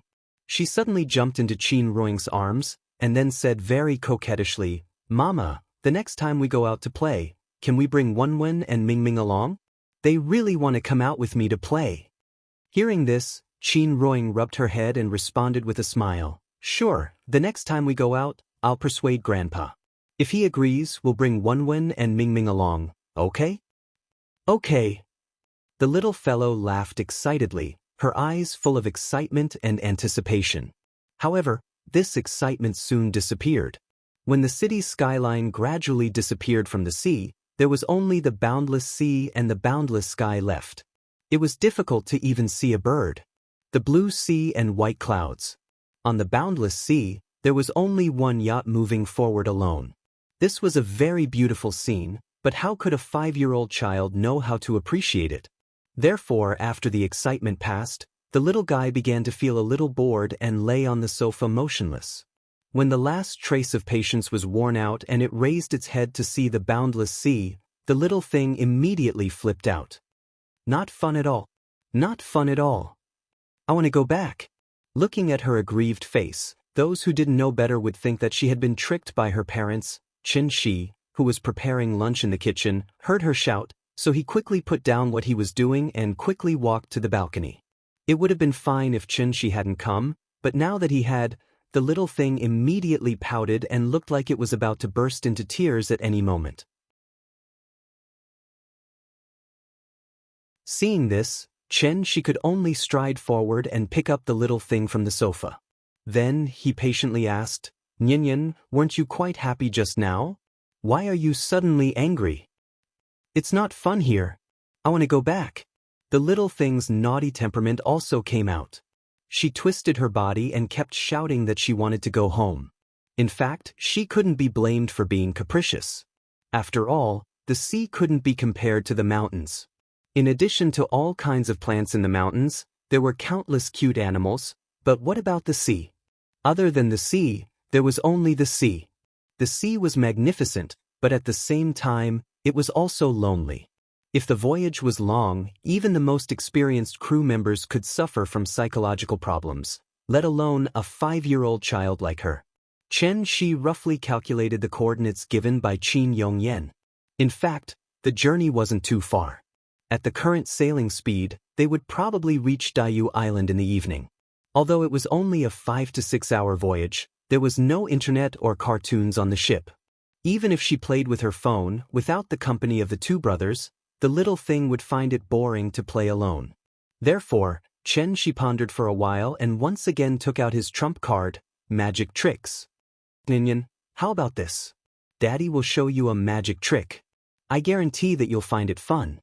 Hearing this, the little thing, who was noisy just now, suddenly quieted down. She looked at Chen-shi eagerly. Needless to say, her little eyes were full of anticipation. It couldn't be helped. After all, Chen-shi's magic trick was already deeply ingrained in her heart. As long as the word magic trick was mentioned, it would instantly attract the little thing's full attention. Nyan watched carefully. Chen-shi pretended to smile mysteriously. After pinching the little thing's nose with his hand, he gently waved his arm toward the sea. The wind was gentle and the sun was bright. The blue sea was as soft as silk. When the breeze hit, there would be a slight ripple on the surface of the sea.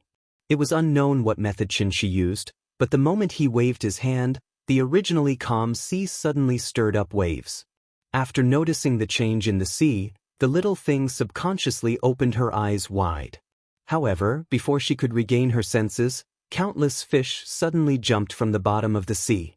Like the legendary fish leaping over the dragon gate, countless fish continuously jumped high from the sea. After drawing a beautiful semicircle in the air, they fell heavily into the water. The little thing opened her eyes wide, trying to see the fish's appearance clearly. However, she found that the fish were red, yellow, blue, and purple. The fish kept jumping from the sea, their colorful fish scales shining brightly under the sunlight. At first glance, it was as if a rainbow bridge had been built on the surface of the sea.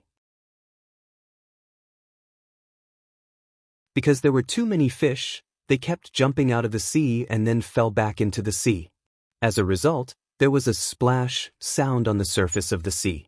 It was as if it was raining, and the sound did not stop. For a moment, the whole world seemed to be lively again. The little thing was stunned. She opened her little mouth for a long time but was unable to say a word. She was very satisfied with her reaction, so he gently patted her and asked with a smile, "How is it? Do you like this magic trick?" "I like it." "Then take a look here." As he spoke, she pointed below the yacht. The little thing stretched her neck and looked down. Only then did she find that there were suddenly many white and fat figures beside the yacht. "Dolphins. It's dolphins." The little thing was excited.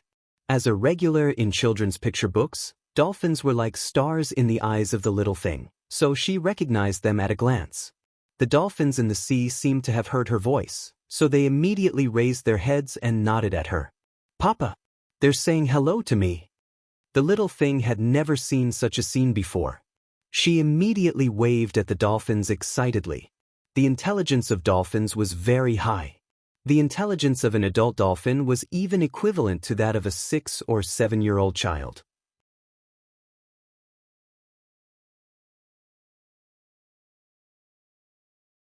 Chapter 350. Go up to the 9 heavens to catch the moon, go down to the 5 seas to catch turtles. The sea was lonely because people couldn't see the bustling world below. The fish built a rainbow bridge, and the dolphins nodded at her. Although the trick was simple, it allowed the little girl to see a different sea, and it also calmed her restless heart. Finally, a bright smile appeared on the little girl's face again. She stood on the side of the boat, facing the sun. Her little face was rosy, like a ripe apple, looking especially sweet and attractive. When the breeze blew the waves, the crashing sound of the waves was like the most pleasant accompaniment in the world, accompanying the boat as it gradually sailed into the distance. While Shi's family of 3 was busy playing with the dolphins, the distant Diyu Island was also particularly lively. Today was the Jiang clan's Memorial Day. The Jiang clansmen on each island had to come to the main island and line up according to seniority at the foot of Qixia Peak. Under the leadership of the arbiter of fate Xian Nu, they followed the clan leader to worship their ancestors. After many years of reproduction and recuperation, the Jiang clan was thriving, regardless of whether it was the main branch or the side branches. If the main island was compared to a county, then the remaining 16 small islands were the towns and villages under the jurisdiction of the county. Today, the Jiang clansmen gathered on the main island of Diyu Island, as if all the people of the county had come to the county. From the dock to the top of Qixia Peak, it was densely packed with people. Qixia Peak wasn't high, and a bluestone road led from the top of the mountain to the nearest dock. Those who could stand on the bluestone road were the direct descendants of the Jiang clan, or the senior members of the side branches. And it was precisely because there were too many people that even the beach that would be flooded from time to time was filled with youthful juniors. On the entire island, regardless of whether they were young or old, there was a large ribbon tied around their heads, dressed in blue and black ceremonial robes, and clasped their hands in front of their chests. As long as the bell at the top of the mountain rang, everyone would bow to the top of Qixia Peak in unison. Dong! Dong! The dull and distant sound of the bell continued to ring, startling the birds in the forest and causing them to fly into the sky. They then began to circle around the island. One person bowing might not feel much, but when thousands of people bowed at the same time, it gave off a solemn feeling. It was only when one was in the midst of it that they realized how insignificant they were. And this was the tradition of the Jiang clan. There were a total of 36 chimes. When the last chime rang out, a woman's voice suddenly resounded throughout the entire island. Now that the ceremony is over, please move to the North Island. Today's banquet will be held there.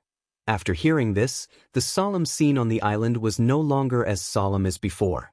Everyone seemed to have been unshackled. They immediately gathered in groups of 2s and 3s, preparing to head to the North Island for dinner. But then, the woman's voice suddenly sounded again. But this time, her tone was no longer as calm and graceful as before. Instead, it became a little anxious. Wait, those of the Yuan generation and above, please wait. The patriarch has something important to discuss with all of you. Hearing this, the people on the island couldn't help but whisper to each other. Above the Yuan generation? That would mean that he was at least a grandfather. Did something big happen in the clan? Because the notice came too suddenly, no one reacted immediately. After the woman urged them again, all the Jiang clan members of the Yuan generation and above turned to climb the serene afterglow peak. On Qixia Peak, outside the Jiang clan's ancestral hall. During the sacrificial ceremony, people had to keep a certain distance from each other. Now that the sacrificial ceremony was over, the patriarch called everyone over. Naturally, the ancestral hall square was instantly filled with people. Among the people present, the lowest seniority was the same generation as the patriarch, Jiang Yuankui. One could imagine how important the matter the patriarch was going to talk about today was. But, after everyone from the Yuan generation and above arrived at the square, everyone learned an important piece of information from the others. The person who summoned everyone was not the patriarch, but the one who had been in seclusion for many years. Many people even thought that he had died long ago, but there was no funeral. Second granduncle, Jiang Jingqing. Jiang Jingqing's seniority was extremely high. The reason why he was called second granduncle was not because he was the second son, but because he was not of the direct bloodline. The so-called direct bloodline was the descendant of the first patriarch of the Jiang clan. The general meaning was that if a father had 2 sons, the eldest son could be called a direct descendant, and the second son could only be called a collateral descendant. Then, the eldest son of the eldest son would inherit the title of direct descendant, and the second son would become a collateral descendant. And so on, in order to maintain the purity of the direct bloodline. This kind of thinking might be difficult to understand with the thinking of modern people, but for a large clan like the Jiang clan, preserving the direct bloodline was the most important thing in the clan. This was the clan's rule and also the ancestral teachings.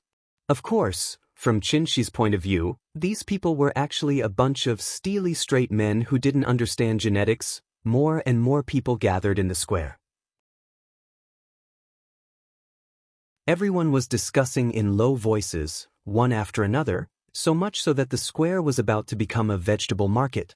At this time, a woman who looked to be about 40 years old, but still had her charm intact, quickly walked out of the ancestral hall. The woman looked at the noisy crowd and immediately frowned. Silence! The woman only slightly opened her mouth, but her voice was like a thunderclap, instantly causing everyone's ears to buzz. Where is this place? How can you all be allowed to make a racket here? The woman looked around with a cold face, and wherever her gaze landed, everyone lowered their heads and listened obediently. For a moment, the whole place was so quiet that even a pin drop could be heard. Seeing that no one was talking, the woman stood on the steps outside the ancestral hall, as if she was about to announce something. But just as she opened her mouth, before she could make a sound, a white figure suddenly descended from the sky and landed directly beside the huge bronze cauldron in the square. The woman instinctively wanted to scold that person, but when she saw the person's appearance, she immediately bowed and said, "Greetings to second granduncle." Hearing this, everyone looked sideways. Then, they followed the woman's example, turned around and bowed respectfully to that person, and shouted in unison, "Greetings to second granduncle." This scene was very similar to an ancient emperor going to court. After everyone finished speaking, the second granduncle, who was the center of attention, smiled and said, "Everyone, get up. I'm not the clan leader, so why are you so respectful?" "Thank you, second granduncle." After hearing the second granduncle's response, everyone straightened up and looked straight at the ancestral hall. At this time, Jiang Yuankui, who had been staying in the ancestral hall, slowly walked out of the main hall as if he had just heard the noise.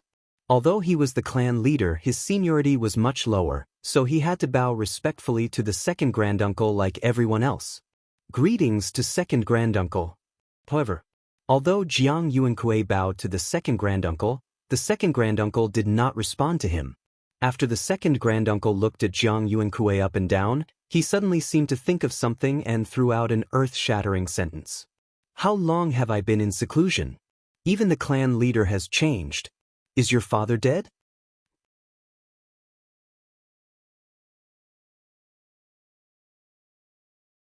Chapter 351. Is your father dead? Even a stranger wouldn't greet someone's parents like that, let alone an elder in the clan. Therefore, no matter how shrewd Jiang Yuankui was, he couldn't help but change his expression after hearing his words.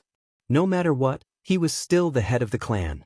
What was the difference between the seemingly cordial greeting from his second granduncle and slapping his face in public? He simply didn't care about his identity as the head of the clan. The atmosphere instantly became much more oppressive. The sun was still shining brightly, but it gave people the feeling that a storm was coming. On one side was the current head of the Jiang clan. On the other side was the extremely senior and powerful second granduncle. Everyone present was old and experienced. Seeing that the situation wasn't good, they immediately buried their heads and didn't even dare to breathe loudly. They were afraid that the fire at the city gate would affect them. No matter what, Jiang Yuankui was still the head of the clan. Even if he was provoked by his second granduncle, he couldn't lose his composure because of this. Therefore, after taking a deep breath, Jiang Yuankui forcibly suppressed the anger in his heart. Then, he forced a smile and said to his second granduncle, "Thank you for your concern, second granduncle. My father's health is still good. He's currently deducing the way of the celestial being with many ancestors on Heron Island." Hearing this, his second granduncle suddenly chuckled. As if he thought of something, he first shook his head. Then, as if he was talking to himself, he casually muttered, "A bunch of old farts." Although his voice was soft, everyone present wasn't a cultivator. How could this sentence escape their ears? However, everyone acted as if they didn't hear it. Even the woman who had signaled for everyone to be silent seemed to have lost her hearing. She stood in front of the ancestral hall with her head lowered and her eyes looking straight ahead. Everyone present was silent. Jiang Yuankui frowned and remained silent for a while. Finally, he raised his head and said in a slightly cold tone, "Second granduncle, you've just come out of seclusion and you're already in a hurry to call the clan meeting. May I ask if there's something you want to discuss with everyone?" As he spoke, Jiang Yuankui deliberately emphasized the word old. It was probably to remind his second granduncle that he was the one who should die of old age the most on Diu Island. In fact, Jiang Jingqing, who was respectfully called second granduncle, was not old at all. Judging from his appearance, he didn't look like an old man at all. He looked like a young man in his early 30s who could almost be considered a youth. Over 200 years had passed, yet the old fellow had actually relied on his extraordinary cultivation to allow him to return to his youth, and he was like a sick tree that had come back to life and revealed extremely exuberant vitality once more. How could this not cause others to arouse reverence towards him? When Earth's heaven and Earth's spirit chi was so scarce, the Jiang clan's collateral branch still gave birth to such a stunning figure. It had to be said that this was the Jiang clan's fortune. However, at the same time, this was also the tragedy of the Jiang clan's direct descendants. The direct descendants of the Jiang family had the best resources on Diu Island, but none of them were comparable to the second granduncle. That was why Jiang Yuankui was being bullied by the second granduncle, and he could only swallow his pride and swallow his pride. Jiang Jingqing appeared to be standing on the ground, but in reality he was still several inches away from the ground. After hearing Jiang Yuankui's words, he suddenly laughed out loud. Then, he flew straight to the top of the bronze cauldron and looked down at the crowd in the square from above. Looking at the solemn hall and the useless fellows in the square, Jiang Jingqing's heart was suddenly filled with pride. He couldn't help but roar out loud. "Riches and honor are like a dream, all roots are not lacking, but true faith is hard to come by, worth as much as it comes to hear the wondrous method, not as rare as the superior serious epiphyllum." Everyone thinks that the superior Sirius epiphyllum is a legendary item, but they don't know that on our Diyu Island, there is a budding superior Sirius epiphyllum that has been nurtured for 3,000 years. When he heard the word superior Sirius epiphyllum, Jiang Yuankui's face immediately darkened. Seeing that second granduncle seemed to want to continue, Jiang Yuankui no longer cared about anything else. He couldn't help but shout angrily, "How dare you, second granduncle?" Hearing this, Jiang Jingqing seemed to have heard a joke and couldn't help but laugh wildly. Ha ha! His laughter was like a thunderclap, instantly resounding throughout the entire serene afterglow peak, then gradually spread out, and finally reached the ears of everyone on the island. Everyone was preparing to go to the North Island to eat when they suddenly heard such laughter, so they quickly turned back to look at serene afterglow peak. Many of the bolder ones even dashed madly towards serene afterglow peak. They had already made up their minds that even if they would be punished by the discipline hall, they would still go up the mountain today to watch the show. Jiang Jingqing laughed for a long time. While he was laughing, he was also releasing an invisible pressure to the surroundings. Those with lower cultivation bases in the crowd couldn't bear this pressure and directly knelt on the ground.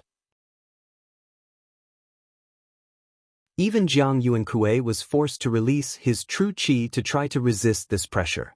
Jiang Jingqing's laughter came to an abrupt end. After sweeping his gaze over the crowd, Jiang Jingqing finally set his gaze on Jiang Yuankui. Then he slowly opened his mouth and said, "When the old ancestor left, he planted this Adumbra flower and left behind a prophecy. This flower belongs to the destined person. 3,000 years have passed, and this superior Sirius epiphyllum has also welcomed its time to bloom. Then this old man would like to ask, who is the destined person for this superior Sirius epiphyllum? Is it you? Is it you? Or is it you?" As he spoke, Jiang Jingqing stretched out his hand and pointed at the Jiang clan members below.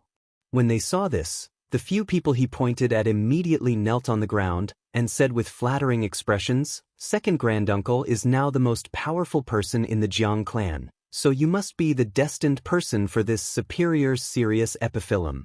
That's right. The Jiang clan has been passed down for more than 3,000 years, and coincidentally, second granduncle was born, so this superior Sirius epiphyllum finally welcomed its flowering. I believe second granduncle is the destined person for this flower. This flower is blessed by the ancestor and blessed by the heavens. Jiang Yuankui stood in front of the ancestral hall's doors and watched as these people echoed Jiang Jingqing's words. His expression was as ugly as it could be. The superior Sirius epiphyllum was a rare treasure left behind by the Jiang clan's ancestors, and there was only one of it in the world. Although he had already expected second granduncle to be interested in this superior Sirius epiphyllum, he did not expect second granduncle to be so direct. He did not even have the slightest intention of hiding it. He was just short of directly going to Heron Island and plucking this flower. He was extremely arrogant. While Jiang Yuankui was furious, a yacht passed through Diyu Island's mountain guarding array without any hindrance and headed straight for the main island. Chen Shi stood at the bow of the yacht, and after looking up at serene afterglow peak in the distance, the corners of his mouth suddenly curled into a faint smile.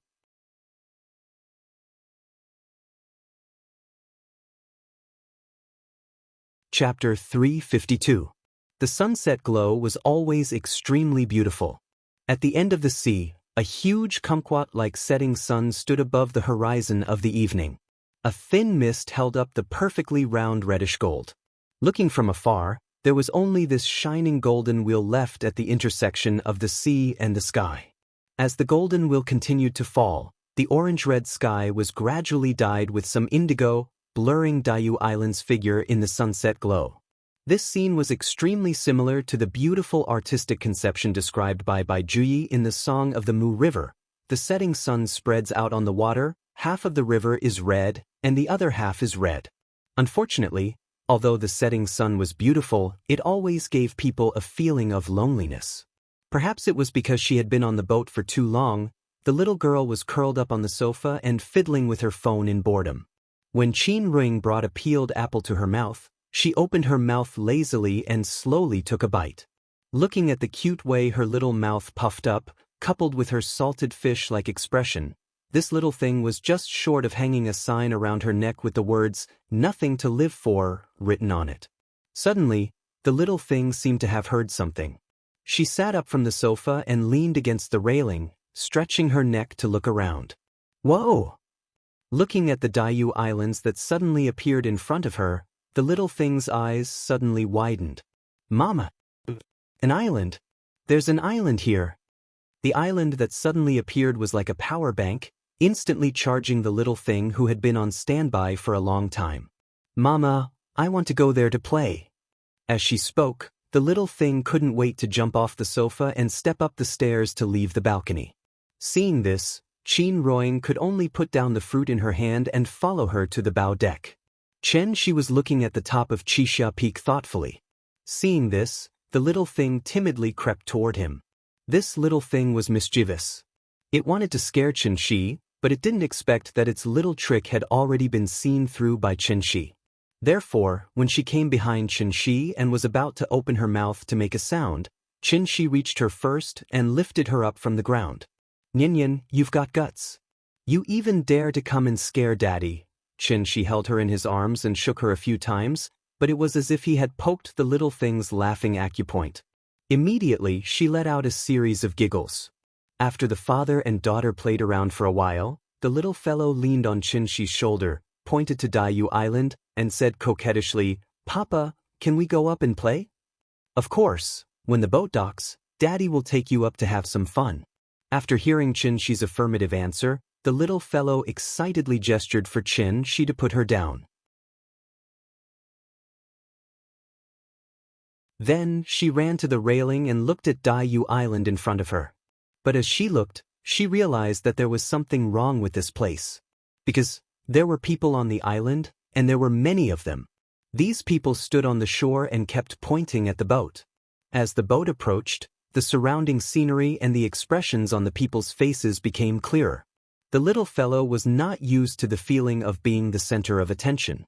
When she realized that everyone was looking at her, she quickly jumped back into Qinshi's arms and shrunk her head, unwilling to show herself. Looking at the boat slowly docked at the dock of the main island, the Jiang clansmen present were very surprised.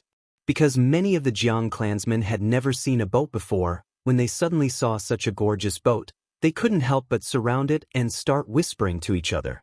It was not that there were no foreign boats on Diyu Island, but they were still very few. So, many of the Jiang clansmen had only heard about it, but had never seen it with their own eyes. This boat, it was indeed very beautiful.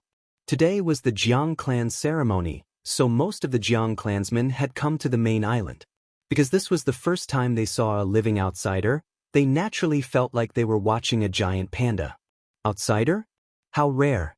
After securing the boat's anchor, Qinshi carried the little fellow in one arm and held Qin Ruoying in the other. Just like that, they slowly disembarked from the boat under everyone's gaze. The little fellow was afraid of strangers, so she buried her head in Qinshi's shoulder and peeked her head out from time to look around. Her cowering expression made her look like a frightened ostrich. After all, this was someone else's territory, so Qinshi stood at the dock and waited for a while. Then, a man who looked to be in his 30s quickly walked up to them. The man saw that Qinshi's family of 3 did not look like bad people, so he could not figure out Qinshi's background. After all, there was a large array around Diyu Island, so outsiders could not find the location of Diyu Island. Since these 3 people could enter the island, they must have been invited by the people on the island. Out of this consideration, the man's tone carried some politeness. He asked politely, "Today is the day of our Jiang clan ceremony. May I ask why Sir has come to the island?" Hearing that, Qinshi also replied politely, "I was invited by the clan leader to attend the banquet today. Please lead the way, sir."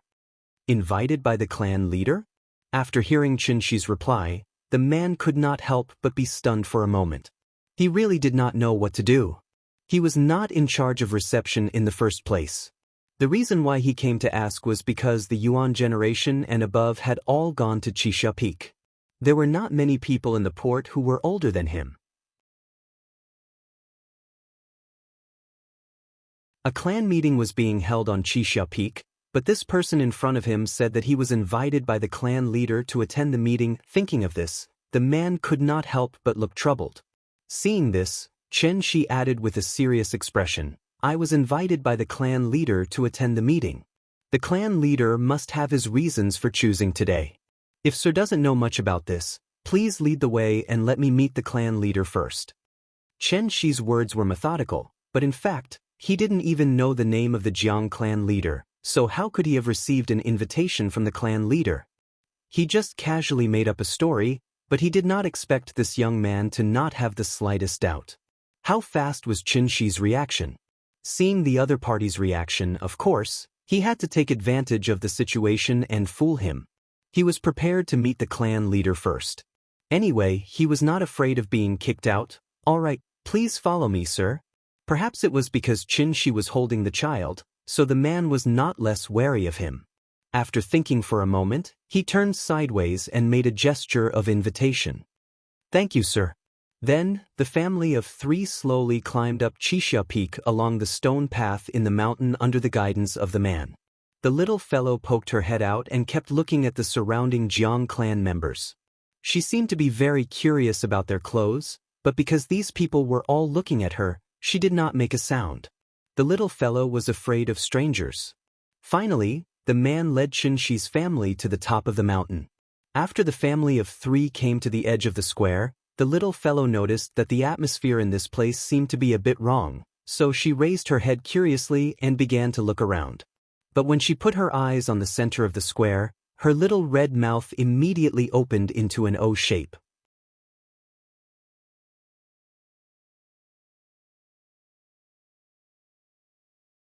Chapter 353. That person was flying in the sky. The crisp and melodious child's voice also carried a kind of surprise and curiosity. But the moment this sentence sounded, it was no less than throwing a grenade in everyone's ears. With a bang sound, everyone present was shocked. Everyone couldn't help but look back. When they saw the little guy who suddenly made the noise, their eyes showed a bit of a blank look. Where did this child come from? This scene was very similar to a middle school class, when the teacher was leading everyone to recite classical Chinese. The whole class was reading excitedly, but there was an untactful student who rushed into the classroom with a piece of bread in his mouth, directly interrupting everyone's recitation. When everyone stopped to watch a good show, they shockingly discovered that this student who was late was not in their class at all. The students were dumbfounded. What kind of experience would it be to be a teacher? If Jiang Jingqing was the teacher, then Chen Shi's family was naturally the late students. The Jiang clan attached great importance to the ancestral rules. Not to mention that the Qixia Peak was holding a clan meeting. Even in normal times, the ancestral square was not a place where just anyone could come. The man who led the way was still too young. When he saw that the atmosphere in the square was a bit strange, he froze in place and didn't know what to do. What else could he do? Interrupting the clan meeting caused all the elders to look back at him. Could it be that he had to brace himself and bring the outsider to the clan leader at this time? He really didn't have the guts. Seeing the man standing there in a daze, an old man next to him couldn't help but scold him in a low voice. "Fengle, what are you doing? Hurry up and take him away." Hearing this, the man named Jiang Fengle suddenly realized what was going on. He hurriedly bowed in the direction of Jiang Yuankue, and then tried to pull Chen Shi away in a fluster. But how could Chen Shi be so easy to get close to? Jiang Fengle just stretched out his hand, but it was as if he touched an air wall. No matter how hard he tried, his hand couldn't move forward an inch. Seeing this, Jiang Fengle couldn't help but be anxious. He couldn't help but roar in a low voice, "Hey, what are you doing? Come with me and get out of here." Jiang Fengle was so anxious that he was sweating, but Chen Shi turned a deaf ear to this. He raised his head and glanced at Jiang Jingqing, who was in midair. Then he held the little girl in one hand and Qin Ring in the other and slowly walked to the center of the square as if he was taking a stroll. "I'm really sorry to have disturbed you all. If I had known that you were having a meeting, I would have waited at the foot of the mountain for a while, but since I'm already here, it's not like I can go back now. Why don't you all take a break first and continue the discussion later?" As they walked, Chen Shi kept nodding to the Jiang clan members on both sides. He seemed to be walking very slowly, but in fact, in just a few words, he had passed through the huge square and arrived at the steps outside the ancestral hall. Towards the stranger who had suddenly appeared, Jiang Yuankui was also very puzzled. He glanced at Jiang Jingqing's expression from the corner of his eye, only to find that Jiang Jingqing didn't seem to recognize this person either. This was strange. Second great-uncle had cornered everyone and tried to force him to hand over the Adumbra flower. This was the most critical moment, so why would a stranger suddenly appear? Moreover, this person seemed to have brought his wife and child with him. What was he trying to do? Jiang Yuankui frowned and didn't say anything. The whole place was silent. Even Jiang Jingqing, who was in the sky, couldn't help but look down at Chen Shi. Under such a situation where everyone was watching, the little girl in Chen Shi's arms suddenly made a sound. They saw that she was leaning on Chen Shi's shoulder and looking up at Jiang Jingqing for a while. In the end, she couldn't help but ask in a low voice, "Papa, why can he fly?" Her voice was very soft, but it reached everyone's ears without missing a word. That uncle is fixing the electric pole. In fact, he has a rope hanging on his back. Because it's too far away, you can't see the rope, so you think he's flying? Oh, I know. Because it's too far away, the things I see are very, very small. So small that I can't see them. Chen Shi smiled and pinched the tip of her nose, and then explained in a low voice.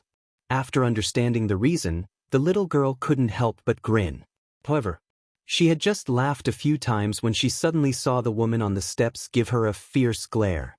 There was undisguised disgust and disgust in the woman's eyes. The little girl, who had never been glared at like this, was a little scared on the spot. So, the little girl suddenly shrank back into Chen Shi's arms like a frightened quail and didn't dare to show her head again. Seeing the father and daughter whispering as if there was no one else around, the woman on the steps couldn't bear it anymore, so she stepped forward and scolded Chen Shi harshly, "How dare you? This is the forbidden area of the Jiang clan's ancestral temple. How can an outsider be trespassed? Why aren't you taking him away?" With the woman's order, many clansmen of the Jiang clan belonging to the commandment hall immediately rushed out of the ancestral temple, showing that they were going to take down Chen Shi and his family. But at this time, Chen Shi suddenly turned his head and looked around. After confirming that Jiang Yuankui was the person with the highest status, he looked at him and asked calmly, "May I ask if you are the current clan leader of the Jiang clan?" Jiang Yuankui's face was cold, and he didn't answer. Chen Shi reached out and touched the back of the little girl's head.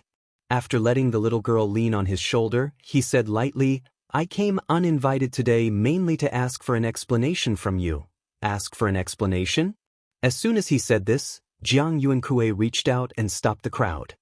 He frowned and asked, "What explanation?" "A few days ago, someone came to your island to ask for advice about the Siming Xiannu. May I ask if clan leader Jiang has any impression of this?" After hearing this, Jiang Yuankui's heart suddenly thumped, and there was a subtle change in the way he looked at Chen Shi. The person in front of him, could it be the legendary Mr. Chen? So young. But why did he choose to come to the island today? It was too sudden. Jiang Yuankui was shocked and doubtful. He really couldn't figure out Chen Shi's identity, but he still pretended to be calm and didn't show any abnormalities. After sneaking a glance at Jiang Jingqing in the sky, Jiang Yuankui suddenly had some thoughts in his mind. So, after a light cough, he looked at Chen Shi and said in a low voice, "There is indeed such a thing. I'm very sorry that I can't answer his questions, but you have to understand that the Jiang clan only accepted outsiders out of friendship and definitely not out of duty. If you blame me because of this, isn't it a bit unreasonable?" Jiang Yuankui put on a righteous look. It seemed that he really wanted to reason with Chen Shi. However, after hearing this, Chen Shi couldn't help but laugh. He then replied coldly, "Whether I help you or not, I naturally won't blame you because of this. But do you know, that person is my father-in-law?" Hearing this, even with Jiang Yuankui's shrewdness, he couldn't help but narrow his eyes slightly. "It's really him." After confirming Chen Shi's identity, Jiang Yuankui was suddenly happy and almost laughed out loud. There was an old saying, It's better to come at the right time than to come early. He didn't think that such a good thing would actually happen to him. There would be a good show to watch in a while. Jiang Yuankui resisted the urge to laugh in his heart. He was like an old fox that had become a spirit, standing on the stairs, only his tail was not exposed. She felt that something was wrong with him, but didn't think too much about it. So, he continued to say, Mr. Father-in-law came here from Shangjing with a heart full of sincerity, just to ask the Jiang clan to answer his questions. But not only did you not help, you even hurt him. Then, why don't you tell me?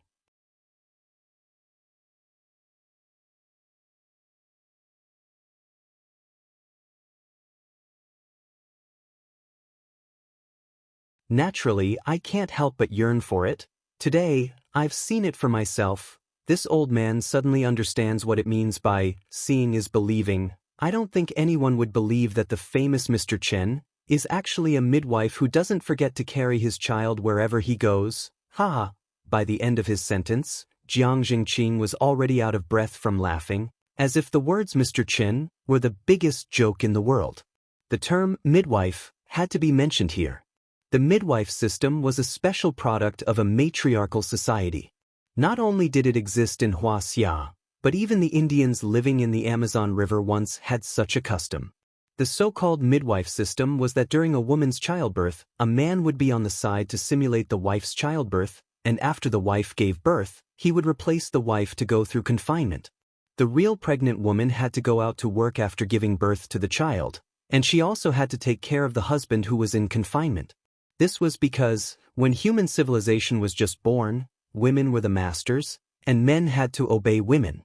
Later, as the status of men gradually increased, the entire social system began to change from a matriarchal society to a patriarchal society. Men wanted to replace women in everything, including the ability to give birth to children. That was why the midwife system was created. It was just to prove that men could do everything that women could do, and they could even do it better. From today's perspective, this kind of behavior was indeed absurd.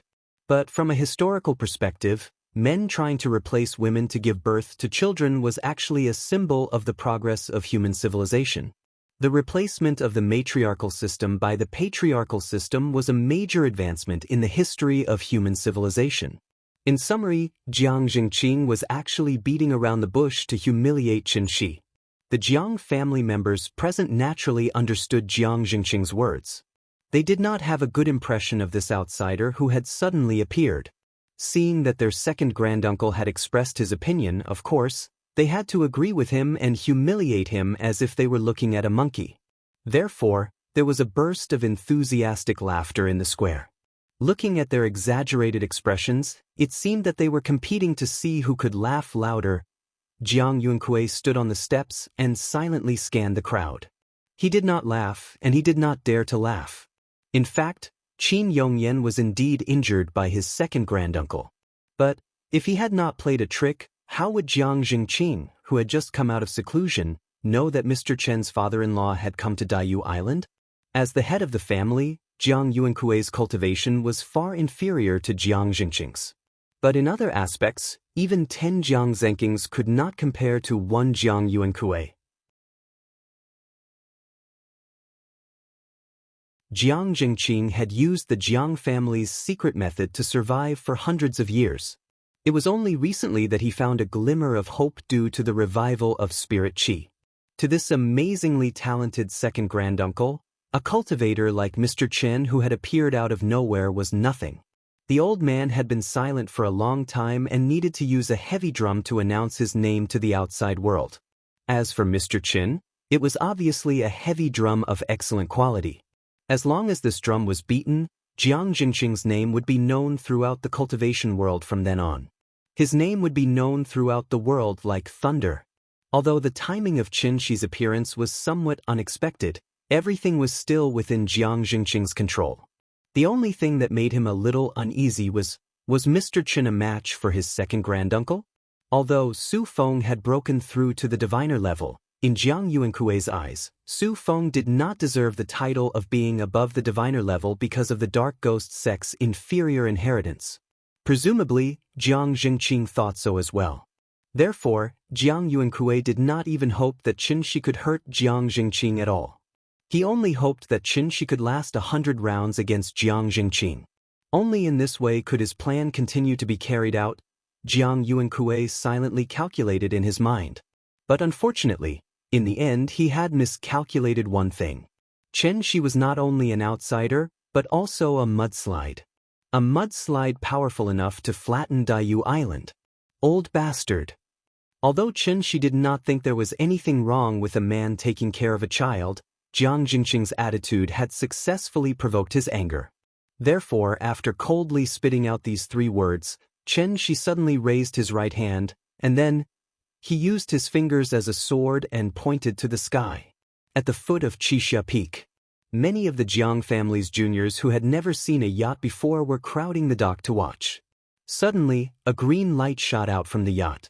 Like lightning, in the blink of an eye, this green light had flown to the top of Rosy Dawn Peak.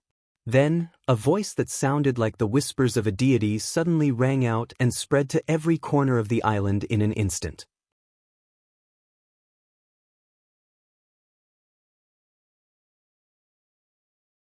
Chapter 355. The yacht was right below Qixia Peak. When the green light shot out of the yacht, it almost instantly reached the peak of Qixia Peak. Jiang Jingqing was standing about 4 or 5 meters away from Qin Shi.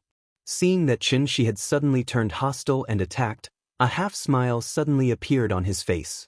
For someone as arrogant as Jiang Jingqing, the only reason he didn't attack Qin Shi directly was that he wanted to retreat in order to advance. After all, Daiyu Island was the territory of the Jiang clan. If he directly attacked Qin Shi, an outsider, even if he won in the end, others would think that he was bullying Qin Shi by outnumbering him and had an unfair advantage. But if Qin Shi made the first move and forced him to fight back, who would dare to say half a word of gossip? As long as he defeated Mr. Qin fair and square, he, Jiang Jingqing, would be the undisputed #1 person in the world, enough to become the chief of the Wu Lian clan. It had to be said that Jiang Jingqing's idea was very good. As far as Jiang Jingqing knew, cultivators would more or less have some way to hide their aura. Just like in martial arts novels, the lighter one's footsteps were, the higher one's martial arts skills were. Because everything a cultivator owned came from the spiritual qi of heaven and earth, to estimate a person's true cultivation level, one only needed to look at the fluctuation of spiritual qi around the person. When a cultivator stood still, their aura hiding technique could cover most of the fluctuation of spiritual qi. So even if Qin Shi didn't have any fluctuation of spiritual qi, Jiang Jingqing didn't find it strange at all. But when the green light streaked across the sky like a bolt of lightning, Jiang Jingqing suddenly realized that he might have thought too simply of the situation. The green light was only 3 feet long, but in the process of flying, it was like a meteor streaking across the sky, leaving behind a slender green thread in the dusk sky. What's that? The appearance of the green light immediately attracted everyone's attention. Immediately after, a sentence suddenly popped up in the minds of many well-informed Jiang clan clansmen. The peak of Taiheng, flying immortal with 1 sword. A flying sword? This man is really Mr. Qin. Before the crowd had time to be surprised, the green light was like a bolt of lightning, striking down on Jiang Jingqing, who was in the middle of the square. In the process of chopping down, an extremely surging wave of spirit qi suddenly erupted from the green light. Then, with the green light as the tip of the cone, a cone-shaped aura field visible to the naked eye instantly formed. However, in an instant, the green light was like a huge drill, smashing down with an unstoppable momentum. After feeling the huge amount of energy contained in the green light, Jiang Jingqing's expression couldn't help but change slightly.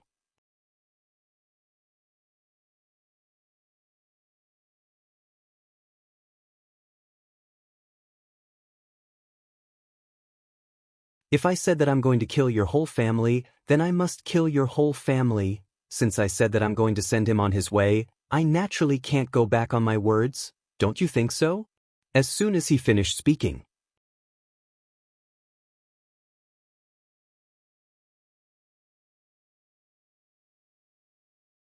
Chapter 356. Jiang Jingqing took Qin Shi's sword head-on, and his protective shield was shattered almost instantly. After the surging sword energy entered his body, Jiang Jingqing's vitality was greatly damaged, and he almost died on the spot.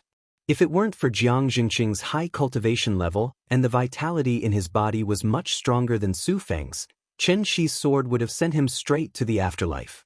After narrowly escaping death, Jiang Jingqing's first reaction was to run, as far as he could, but that green light followed him closely like a maggot in a tarsal bone, and he couldn't shake it off no matter how hard he tried. His current wretched appearance perfectly reflected those 8 words, the peak of Taixing, flying immortal with one sword. In fact, from the moment the green light appeared, the 3 words, Mr. Chen, were destined to resound throughout the cultivation world of Huaxia. Unfortunately, there were always people who thought that seeing was believing and hearing was false. They had to witness it with their own eyes to truly understand what it meant by, when 3 people walk together, one is bound to learn from the other. Jiang Jingqing was such an example. Although Mr. Chen cut down Su Feng at the peak of Taixing, Jiang Jingqing would always think that Mr. Chen was no match for him if he hadn't fought him personally. After all, the blood of the Jiang clan flowed in his body, and he cultivated the most complete, immortal method. Su Feng was a higher diviner after all. No matter how weak he should have been able to last 3 to 5 rounds, right? But Su Feng couldn't even take one move from Mr. Chen. Jiang Jingqing admitted that he couldn't do that, so he couldn't imagine that there was someone in this world who could defeat a higher diviner with one move. How was that possible? Was there something fishy going on? Maybe it was a trap set up by Su Feng and Mr. Chen, and their purpose was to elevate Mr. Chen's status so that the entire cultivation world of Huaxia would follow his lead, just like how the leaders of the martial arts world were elected in wuxia novels. Therefore, when Jiang Jingqing heard that Mr. Chen's father-in-law had come to Daiyu Island, he disregarded his status and injured Qin Yongyan. His purpose was to force Mr. Chen to show up and fight with him. To be honest, Jiang Jingqing's thought process was somewhat similar. This girl can afford such an expensive bag. She must be a mistress. He was able to open his own company at such a young age. It's all thanks to his parents. He won at the starting line from the moment he was born. Who knows what kind of shady business he's doing behind the scenes when he's earning so much money. In this regard, Qin Shi only wanted to say one thing to him. Is it that difficult to admit that others are better than you? This was a fundamental difference. Even though Qin Shi had only recovered 70% of his strength, there was still a huge gap between him and Jiang Jingqing. The two of them could not be compared at all. Of course, this gap was actually the gap between Earth and Heavenly Spiral. It did not mean that Jiang Jingqing was really useless. Therefore, even though Qin Shi's cultivation had long since surpassed the entire Earth, he would not be arrogant and condescending because of this. It was better to be humble as a person. However, since Jiang Jingqing was determined to court death, Qin Shi naturally would not show mercy. Otherwise, how could he account to Yingying? His father-in-law was being bullied. As a son-in-law, he naturally had to stand up for him. Therefore, no matter how Jiang Yuankue tried to smooth things over, Qin Shi turned a blind eye to it. Today, he was determined to kill Jiang Jingqing on the spot. However, what Qin Shi did not expect was, the moment the flying sword shot into Jiang Jingqing's back, a burst of white light suddenly appeared on Jiang Jingqing's body. At the same time, a deep and old voice suddenly sounded on the island. Since he is powerless to resist, I hope that Mr. Qin can be merciful on account of your wife and spare his life for the time being. After the old man's voice sounded, the bronze cauldron that had been standing in the middle of the square started to tremble slightly. Immediately after, a golden light suddenly shot out from the bronze cauldron. The light shot straight into the sky. It was as if a crack had been torn open in the dusky sky in an instant. Under the contrast of the golden light, one could even clearly see the rolling clouds in the sky. Seeing this, Qin Shi could not help but frown as he looked at the bronze cauldron in the middle of the square. A faint sneer appeared on his face. It was really similar. After the golden light shot into the sky, a fluorescent golden barrier opened up like an umbrella, instantly enveloping the 17 small islands. The sky suddenly lit up, and the array was activated. For so many years, The Jiang clan had never truly activated the array. Now that it was suddenly activated, everyone was immediately scared out of their wits, so much so that the island was full of panicked shouts. Seeing that the other party had suddenly assumed such a posture, Chen Shi gently handed the little fellow in his arms to Qin Ruing, then waved his hand towards the sky. Then, the green light flew straight back to his hand as if it had a mind of its own. Since the other party wanted to fight, then he could only accompany them to the end. After all, it was not certain who was afraid of whom. You are the ones who are stirring up trouble, and you are also the ones who want to make peace. You dare to come to this broken place, and everything is up to you? Is there really such a good thing in the world? You can't really think, this broken array can stop me?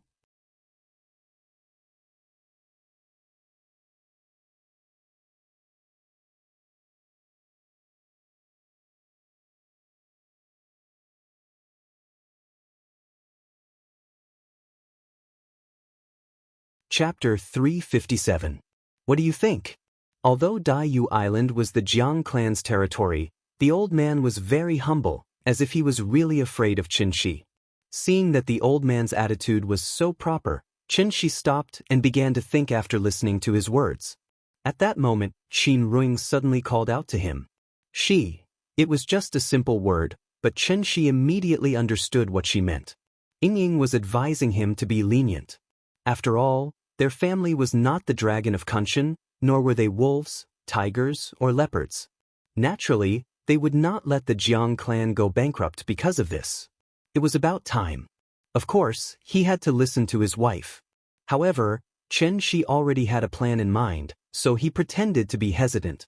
Chen Shi did not say anything, so naturally, no one dared to say anything either. The dilapidated square was deathly silent. Jiang Yuankui looked at Chen Shi nervously, feeling as if his heart was about to jump out of his throat. How could there be such a terrifying person in this world? Not only Su Feng, but even second granduncle could not take a single blow from him. Could it be that this person came from the sky? Thinking of this, Jiang Yuankui could not help but look up at the cloud vortex in the sky.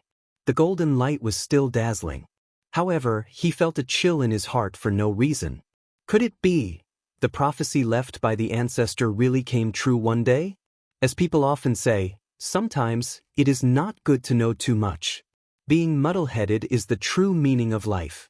Jiang Yuankui was clearly such an example. He looked at Qin Shi's back, but his mind was filled with distracting thoughts. After an unknown period of time, Qin Shi's voice brought Jiang Yuankui back to reality. All right, then I will let him live. I hope you don't disappoint me. After saying this, Chen Shi suddenly waved his sleeve, and an invisible force swept up Jiang Jingqing, then threw him directly to Jiang Yuankui. After Jiang Yuankui hurriedly caught Jiang Jingqing, the old man's voice sounded again. That's great. Please move to Heron Island, Mr. Qin. Yuankui, lead the way for Mr. The so-called Egret Island was actually the smallest of the 17 islands. At the same time, it was also the Jiang clan's forbidden area. Ordinary people were not allowed to enter. Under Jiang Yuankui's guidance, Chen Shi's family of 3 took a small boat to Heron Island. Apart from Jiang Yuankui, there was also the cold-faced woman from before. After Jiang Yuankui's introduction, Chen Shi found out that this woman was actually the Jiang clan's Siming Xiannu, Jiang Yuanqing. Since Jiang Yuanqing was of the same generation as Jiang Yuankui, his age would naturally not be that young. Xiannu of the 10,000 Holy Valley would automatically step down from her position at the age of 30. Jiang Yuanqing, a middle-aged Xiannu woman, was able to sit firmly in the position of Xiannu's high priestess.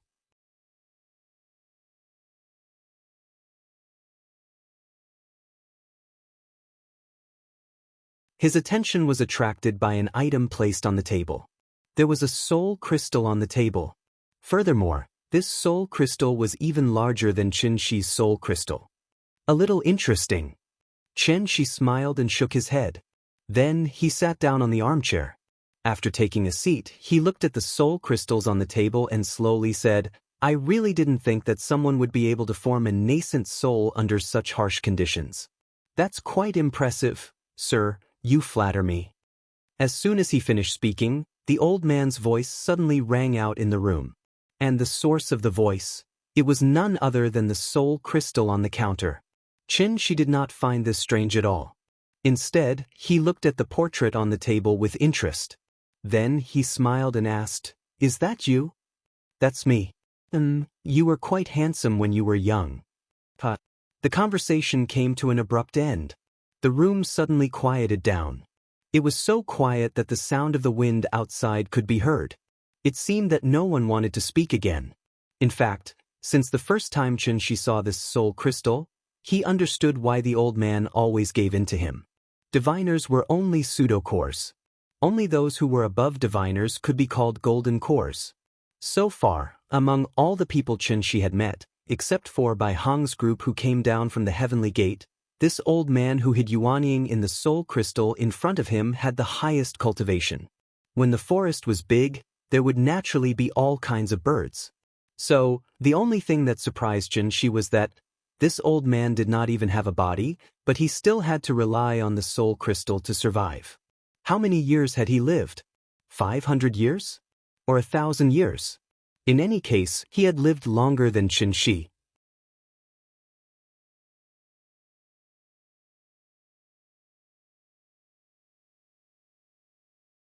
Chapter 358. Looking at the soul crystal in front of him, she could not help but put himself in the old man's shoes. If it had been him, he should not be living in this way. It was obvious that the old man could no longer be reborn, so he could only put his Yuanying in the soul crystal, and then rely on the soul crystal to barely maintain the state of his divine soul. Just like the remnant soul of the azure dragon in the Sundial Brilliance Temple.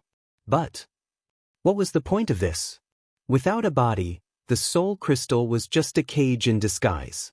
If one could live for 10 or 20 more years, they might feel that they had profited, but if they really stayed in it for hundreds or even thousands of years, it was a little scary just thinking about it.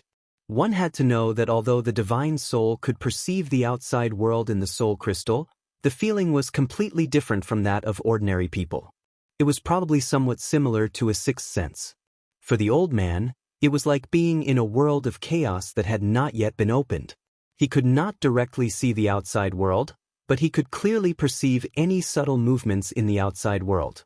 Struggling at death's door in the gap between two worlds, the loneliness brought about by drifting away from reality was actually a kind of torture and punishment that ordinary people could not bear at all. Therefore, she could not help but sigh from the bottom of his heart. This old man was also a ruthless person. She silently looked at the portrait on the wall. After a long while, he took the lead to break the silence. "Well, I don't have as much time as you, so don't waste time here. Looking at your age, you should know a lot of things. Let's talk. I'm very interested in the matters of ancient cultivators. Why don't we start talking about it?" She opened the conversation. But the old man did not immediately answer after hearing it, but instead laughed. Although his expression could not be seen, the laughter gave she a strange feeling. That feeling. It was somewhat like the young man and wise old man who often appeared in jokes. The young man asked the old man to answer his questions, but the old man smiled and did not say anything, but instead put on a posture of having seen through the world of mortals and understood the true meaning of life. In this regard, Shi's reaction was completely different from that of the young man in the joke. "Keeping me in suspense, right? All right, take your time. I'm going to kill that guy." As soon as he finished speaking, she stood up and pretended to leave. His unconventional behavior immediately threw the old man into disarray. He had no choice but to shout anxiously, "Sir, please wait."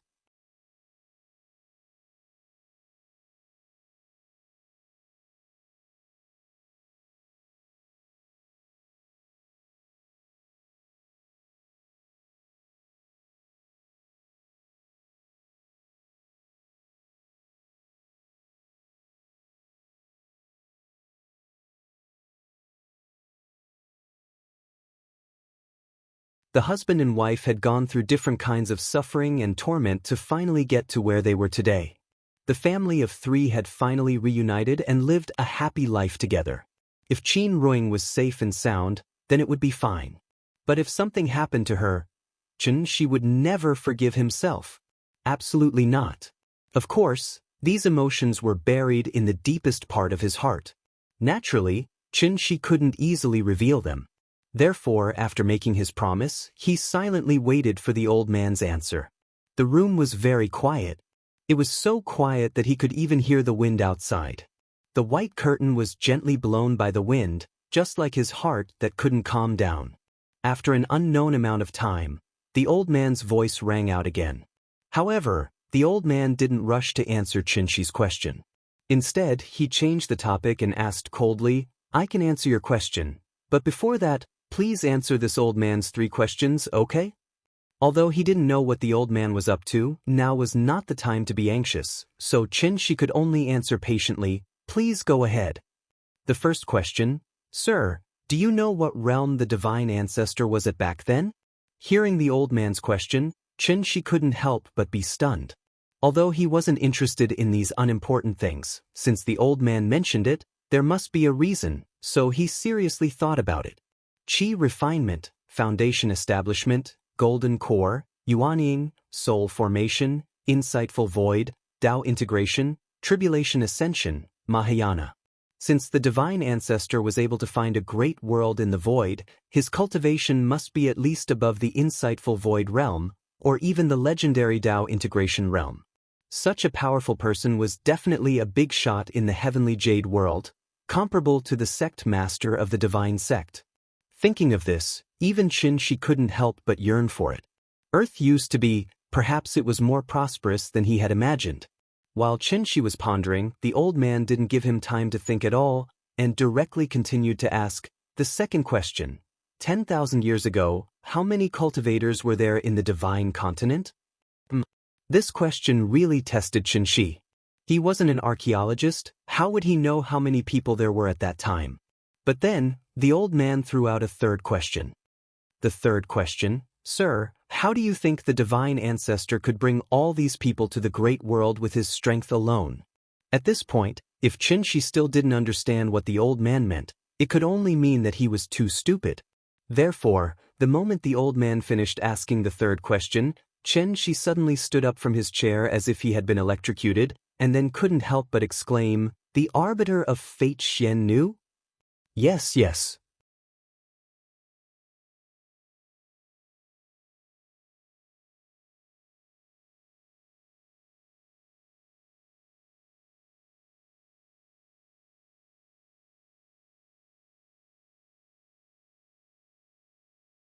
Instead, he chose to return to Earth and seek a chance of survival for all living beings with his own strength. It was a pity. History had already proven that the founder of every dynasty was great, but after that, each generation would be worse than the last. The world only remembered the peerless leader, but forgot about the Siming Xian Nu who had sacrificed everything to save them. This was also the reason why Bai Hong knew nothing about Siming Xian Nu. No matter what the reason was, the survivors of the great world had long forgotten the greatness of Siming Xian Nu. Back then, the divine ancestor gathered the most precious treasures in the world and refined a total of 13 soul-amassing cauldrons. There is one in each of the 5 places of inheritance, and the other 8 are scattered in the divine land. Now, no one knows where they are. These 13 soul-amassing cauldrons and the heaven-bearing efficate floating dawn mirror formed the set of supreme treasures that could save all living beings. Of course, the soul-amassing cauldron was mainly used to collect Xian Nu's earthly soul. The heaven-bearing efficate floating dawn mirror was the true core.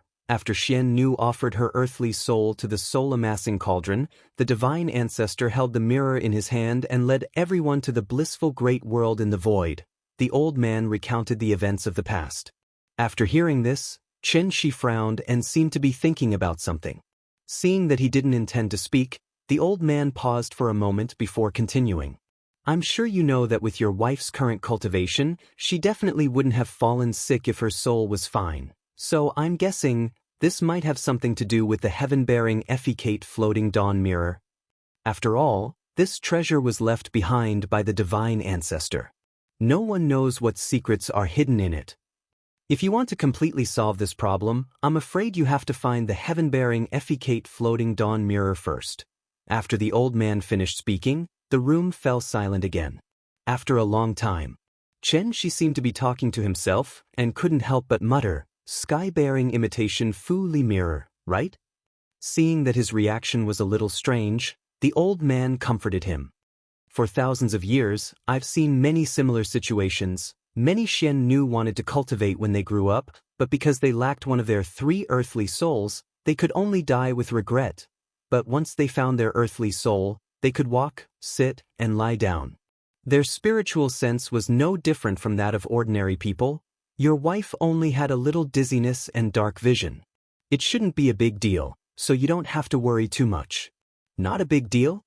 Chen Shi wasn't as optimistic about this as the old man. But now wasn't the time to be worrying unnecessarily, so he could only put this problem aside for the time being.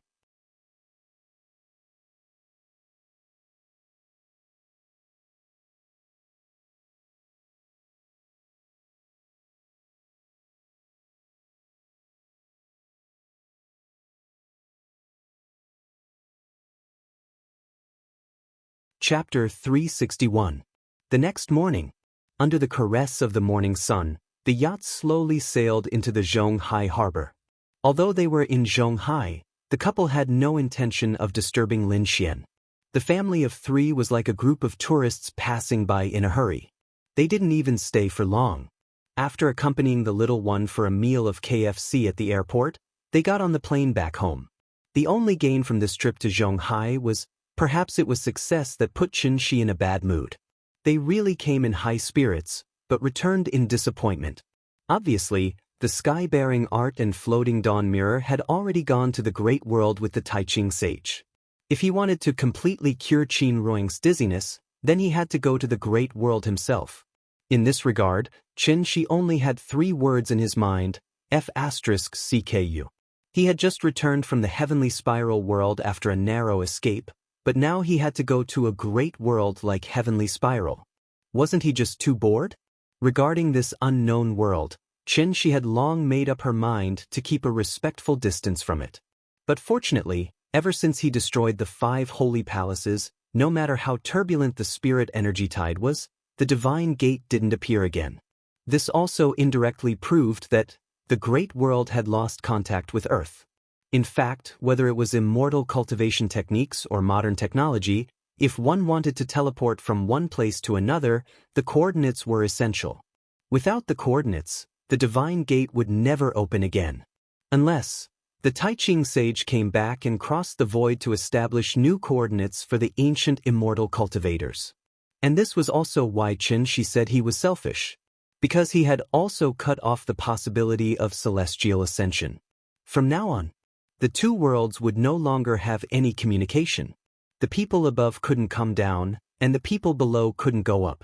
You were in your great world, and I was in my global village. Everyone minded their own business. Wasn't that good? Since it was impossible to get the sky-bearing art and floating dawn mirror, Qin Ruing's illness could only be temporarily put aside for observation.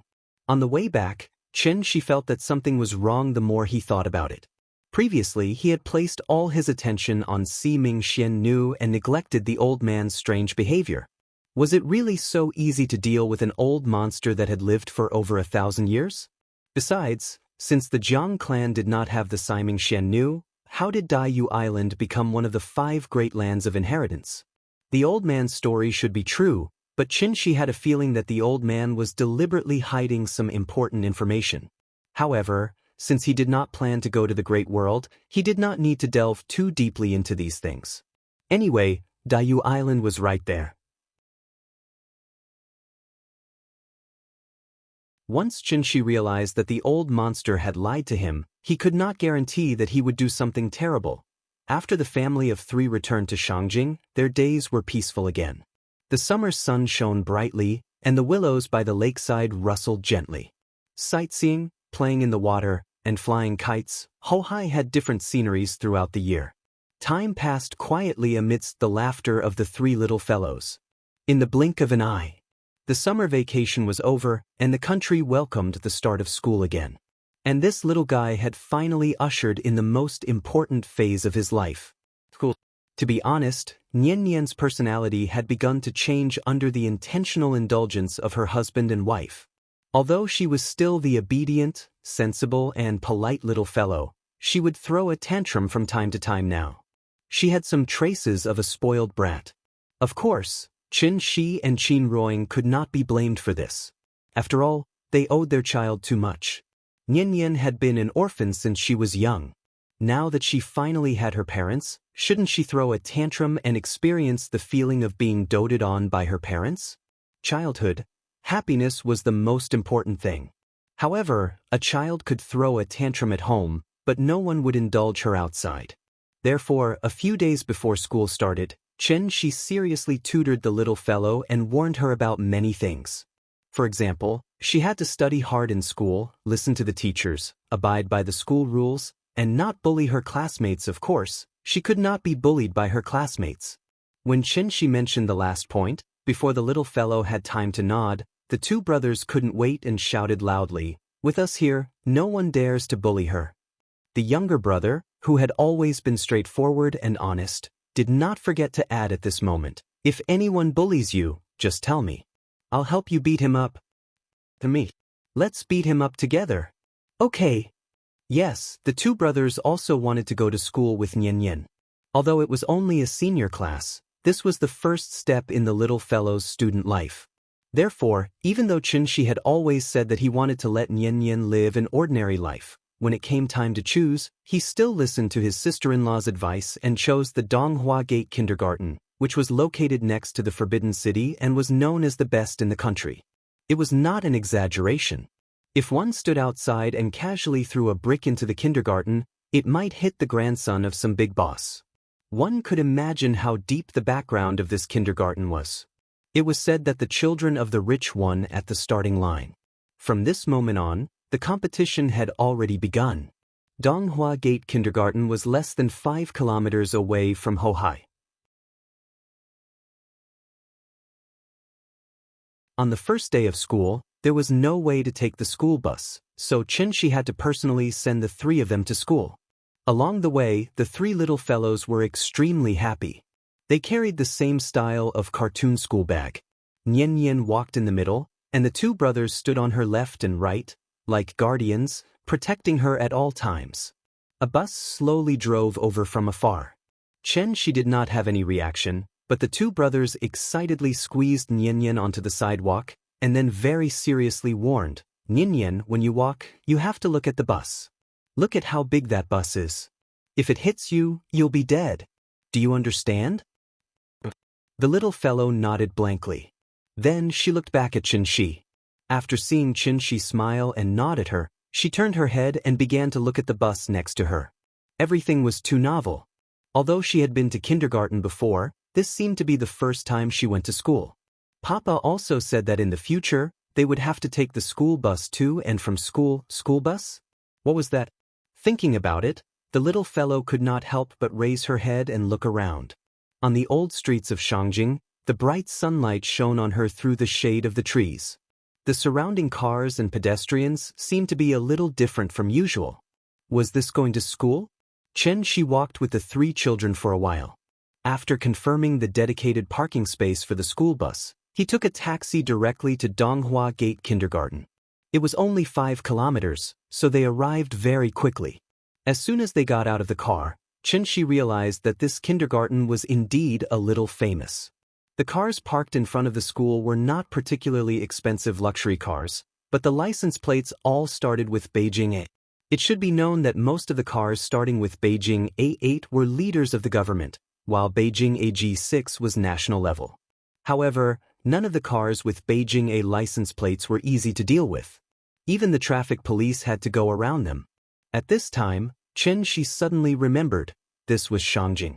Next door was the Forbidden City, and next door was Zongnanhai. Would the security guard let someone like him in by taxi? Of course, this was only Chen Shi's imagination. After he showed the procedures that his sister-in-law had done for him in advance, the security guard at the door respectfully welcomed him in. How sensitive were Chen Shi's ears! Therefore, as soon as he entered the school, he found that these parents basically knew each other. Everyone even greeted each other. Since the parents knew each other, the children were naturally childhood sweethearts as well. Seeing this, Chen Shi frowned slightly. These children.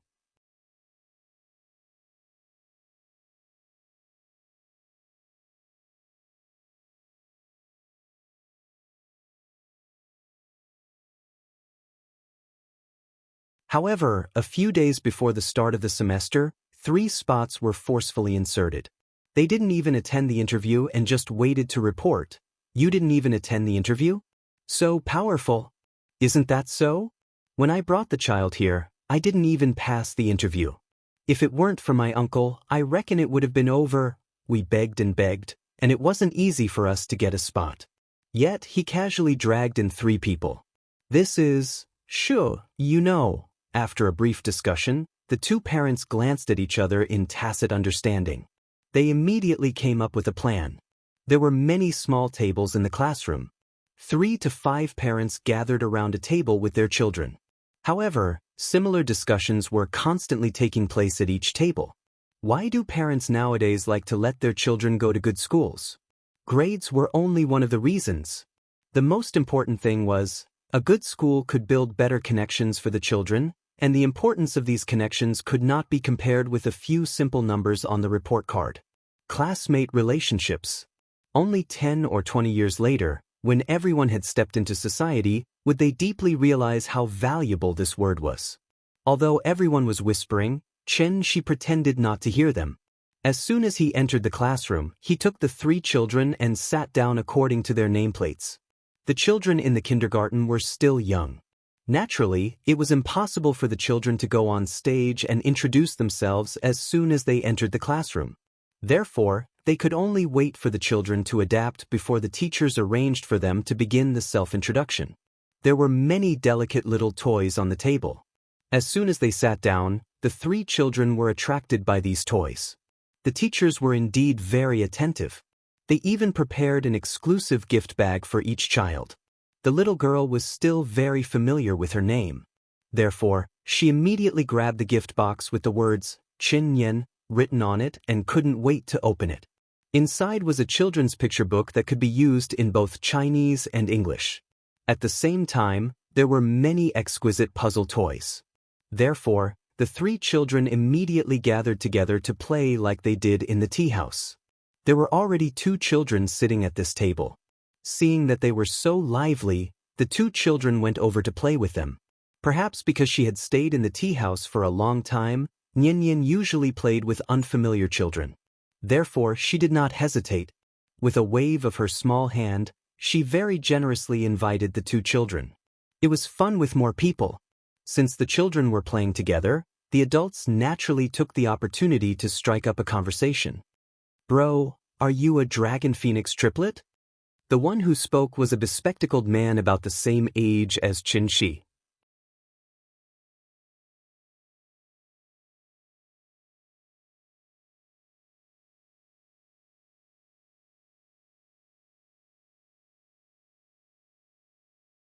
Chapter 363. After the bespectacled man explained everything to Qin Shi, he couldn't help but put on a haughty look. He was confident, but he didn't know that this confidence was meaningless in front of Qin Shi. Therefore, after Qin Shi chuckled a few times, he acted as if he didn't understand the bespectacled man's words and turned to talk to Wang Junsheng about the child. In this spacious and warm classroom, he wasn't a god, nor was he Mr. Qin. He was just a child's father. Seeing that Qin Shi didn't play by the rules, Wang Junsheng couldn't figure him out for a while. However, he didn't neglect Qin Shi because of this. Since he didn't want to talk, then he couldn't blame him for investigating on his own. Therefore, after giving the bespectacled man a look, Wang Junsheng followed the topic and started chatting with Qin Shi. If you ignored the content of their conversation, the atmosphere was similar to a business gathering. Just a few glasses of wine and there would be a harmonious atmosphere of drinking and chatting. Perhaps it was because they were accompanied by their parents, the children quickly adapted to the classroom environment, and then they began to play freely. A few of them were lively and started to clamor about going outside to play on the slide. Seeing that the atmosphere was lively enough, the teacher came to the center of the classroom and kindly asked the children to stand up one by one.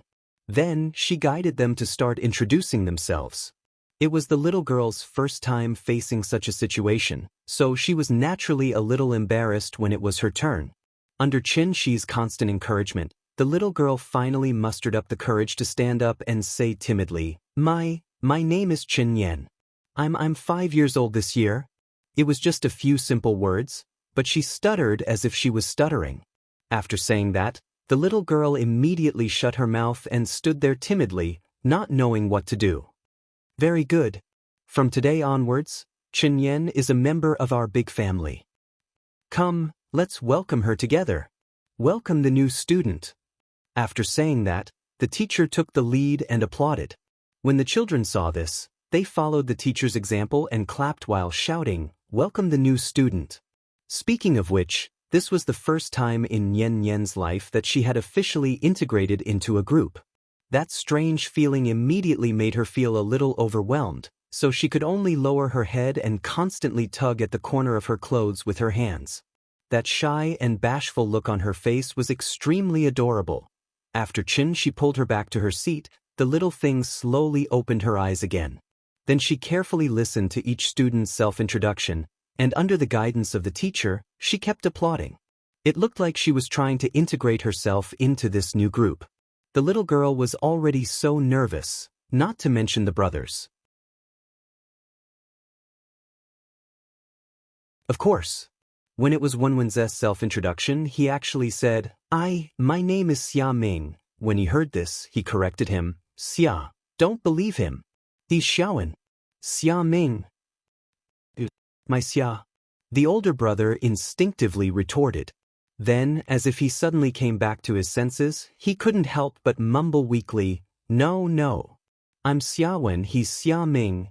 The twins were extremely eye-catching wherever they went. When the two brothers made such a scene, all the parents present were immediately amused and laughed. The other children looked at them in confusion. They really didn't understand what was going on. How could two people in this world look exactly the same? Everyone looked at the brothers curiously. The differences in the brothers' personalities were completely on display here. The older brother, who had always been shrewd and never let himself be taken advantage of, was now blushing like a monkey's butt. The younger brother, who had always been simple and honest, was not at all timid in the face of everyone's stares. Instead, he was complaining that his older brother was using his identity. The two brothers were like two pistachios, immediately making everyone laugh out loud. Just like that, Qin Shi led the three children into the capital city's second-generation circle. And the curtains slowly began on the three children's school days. After all, kindergarten life was quite relaxing.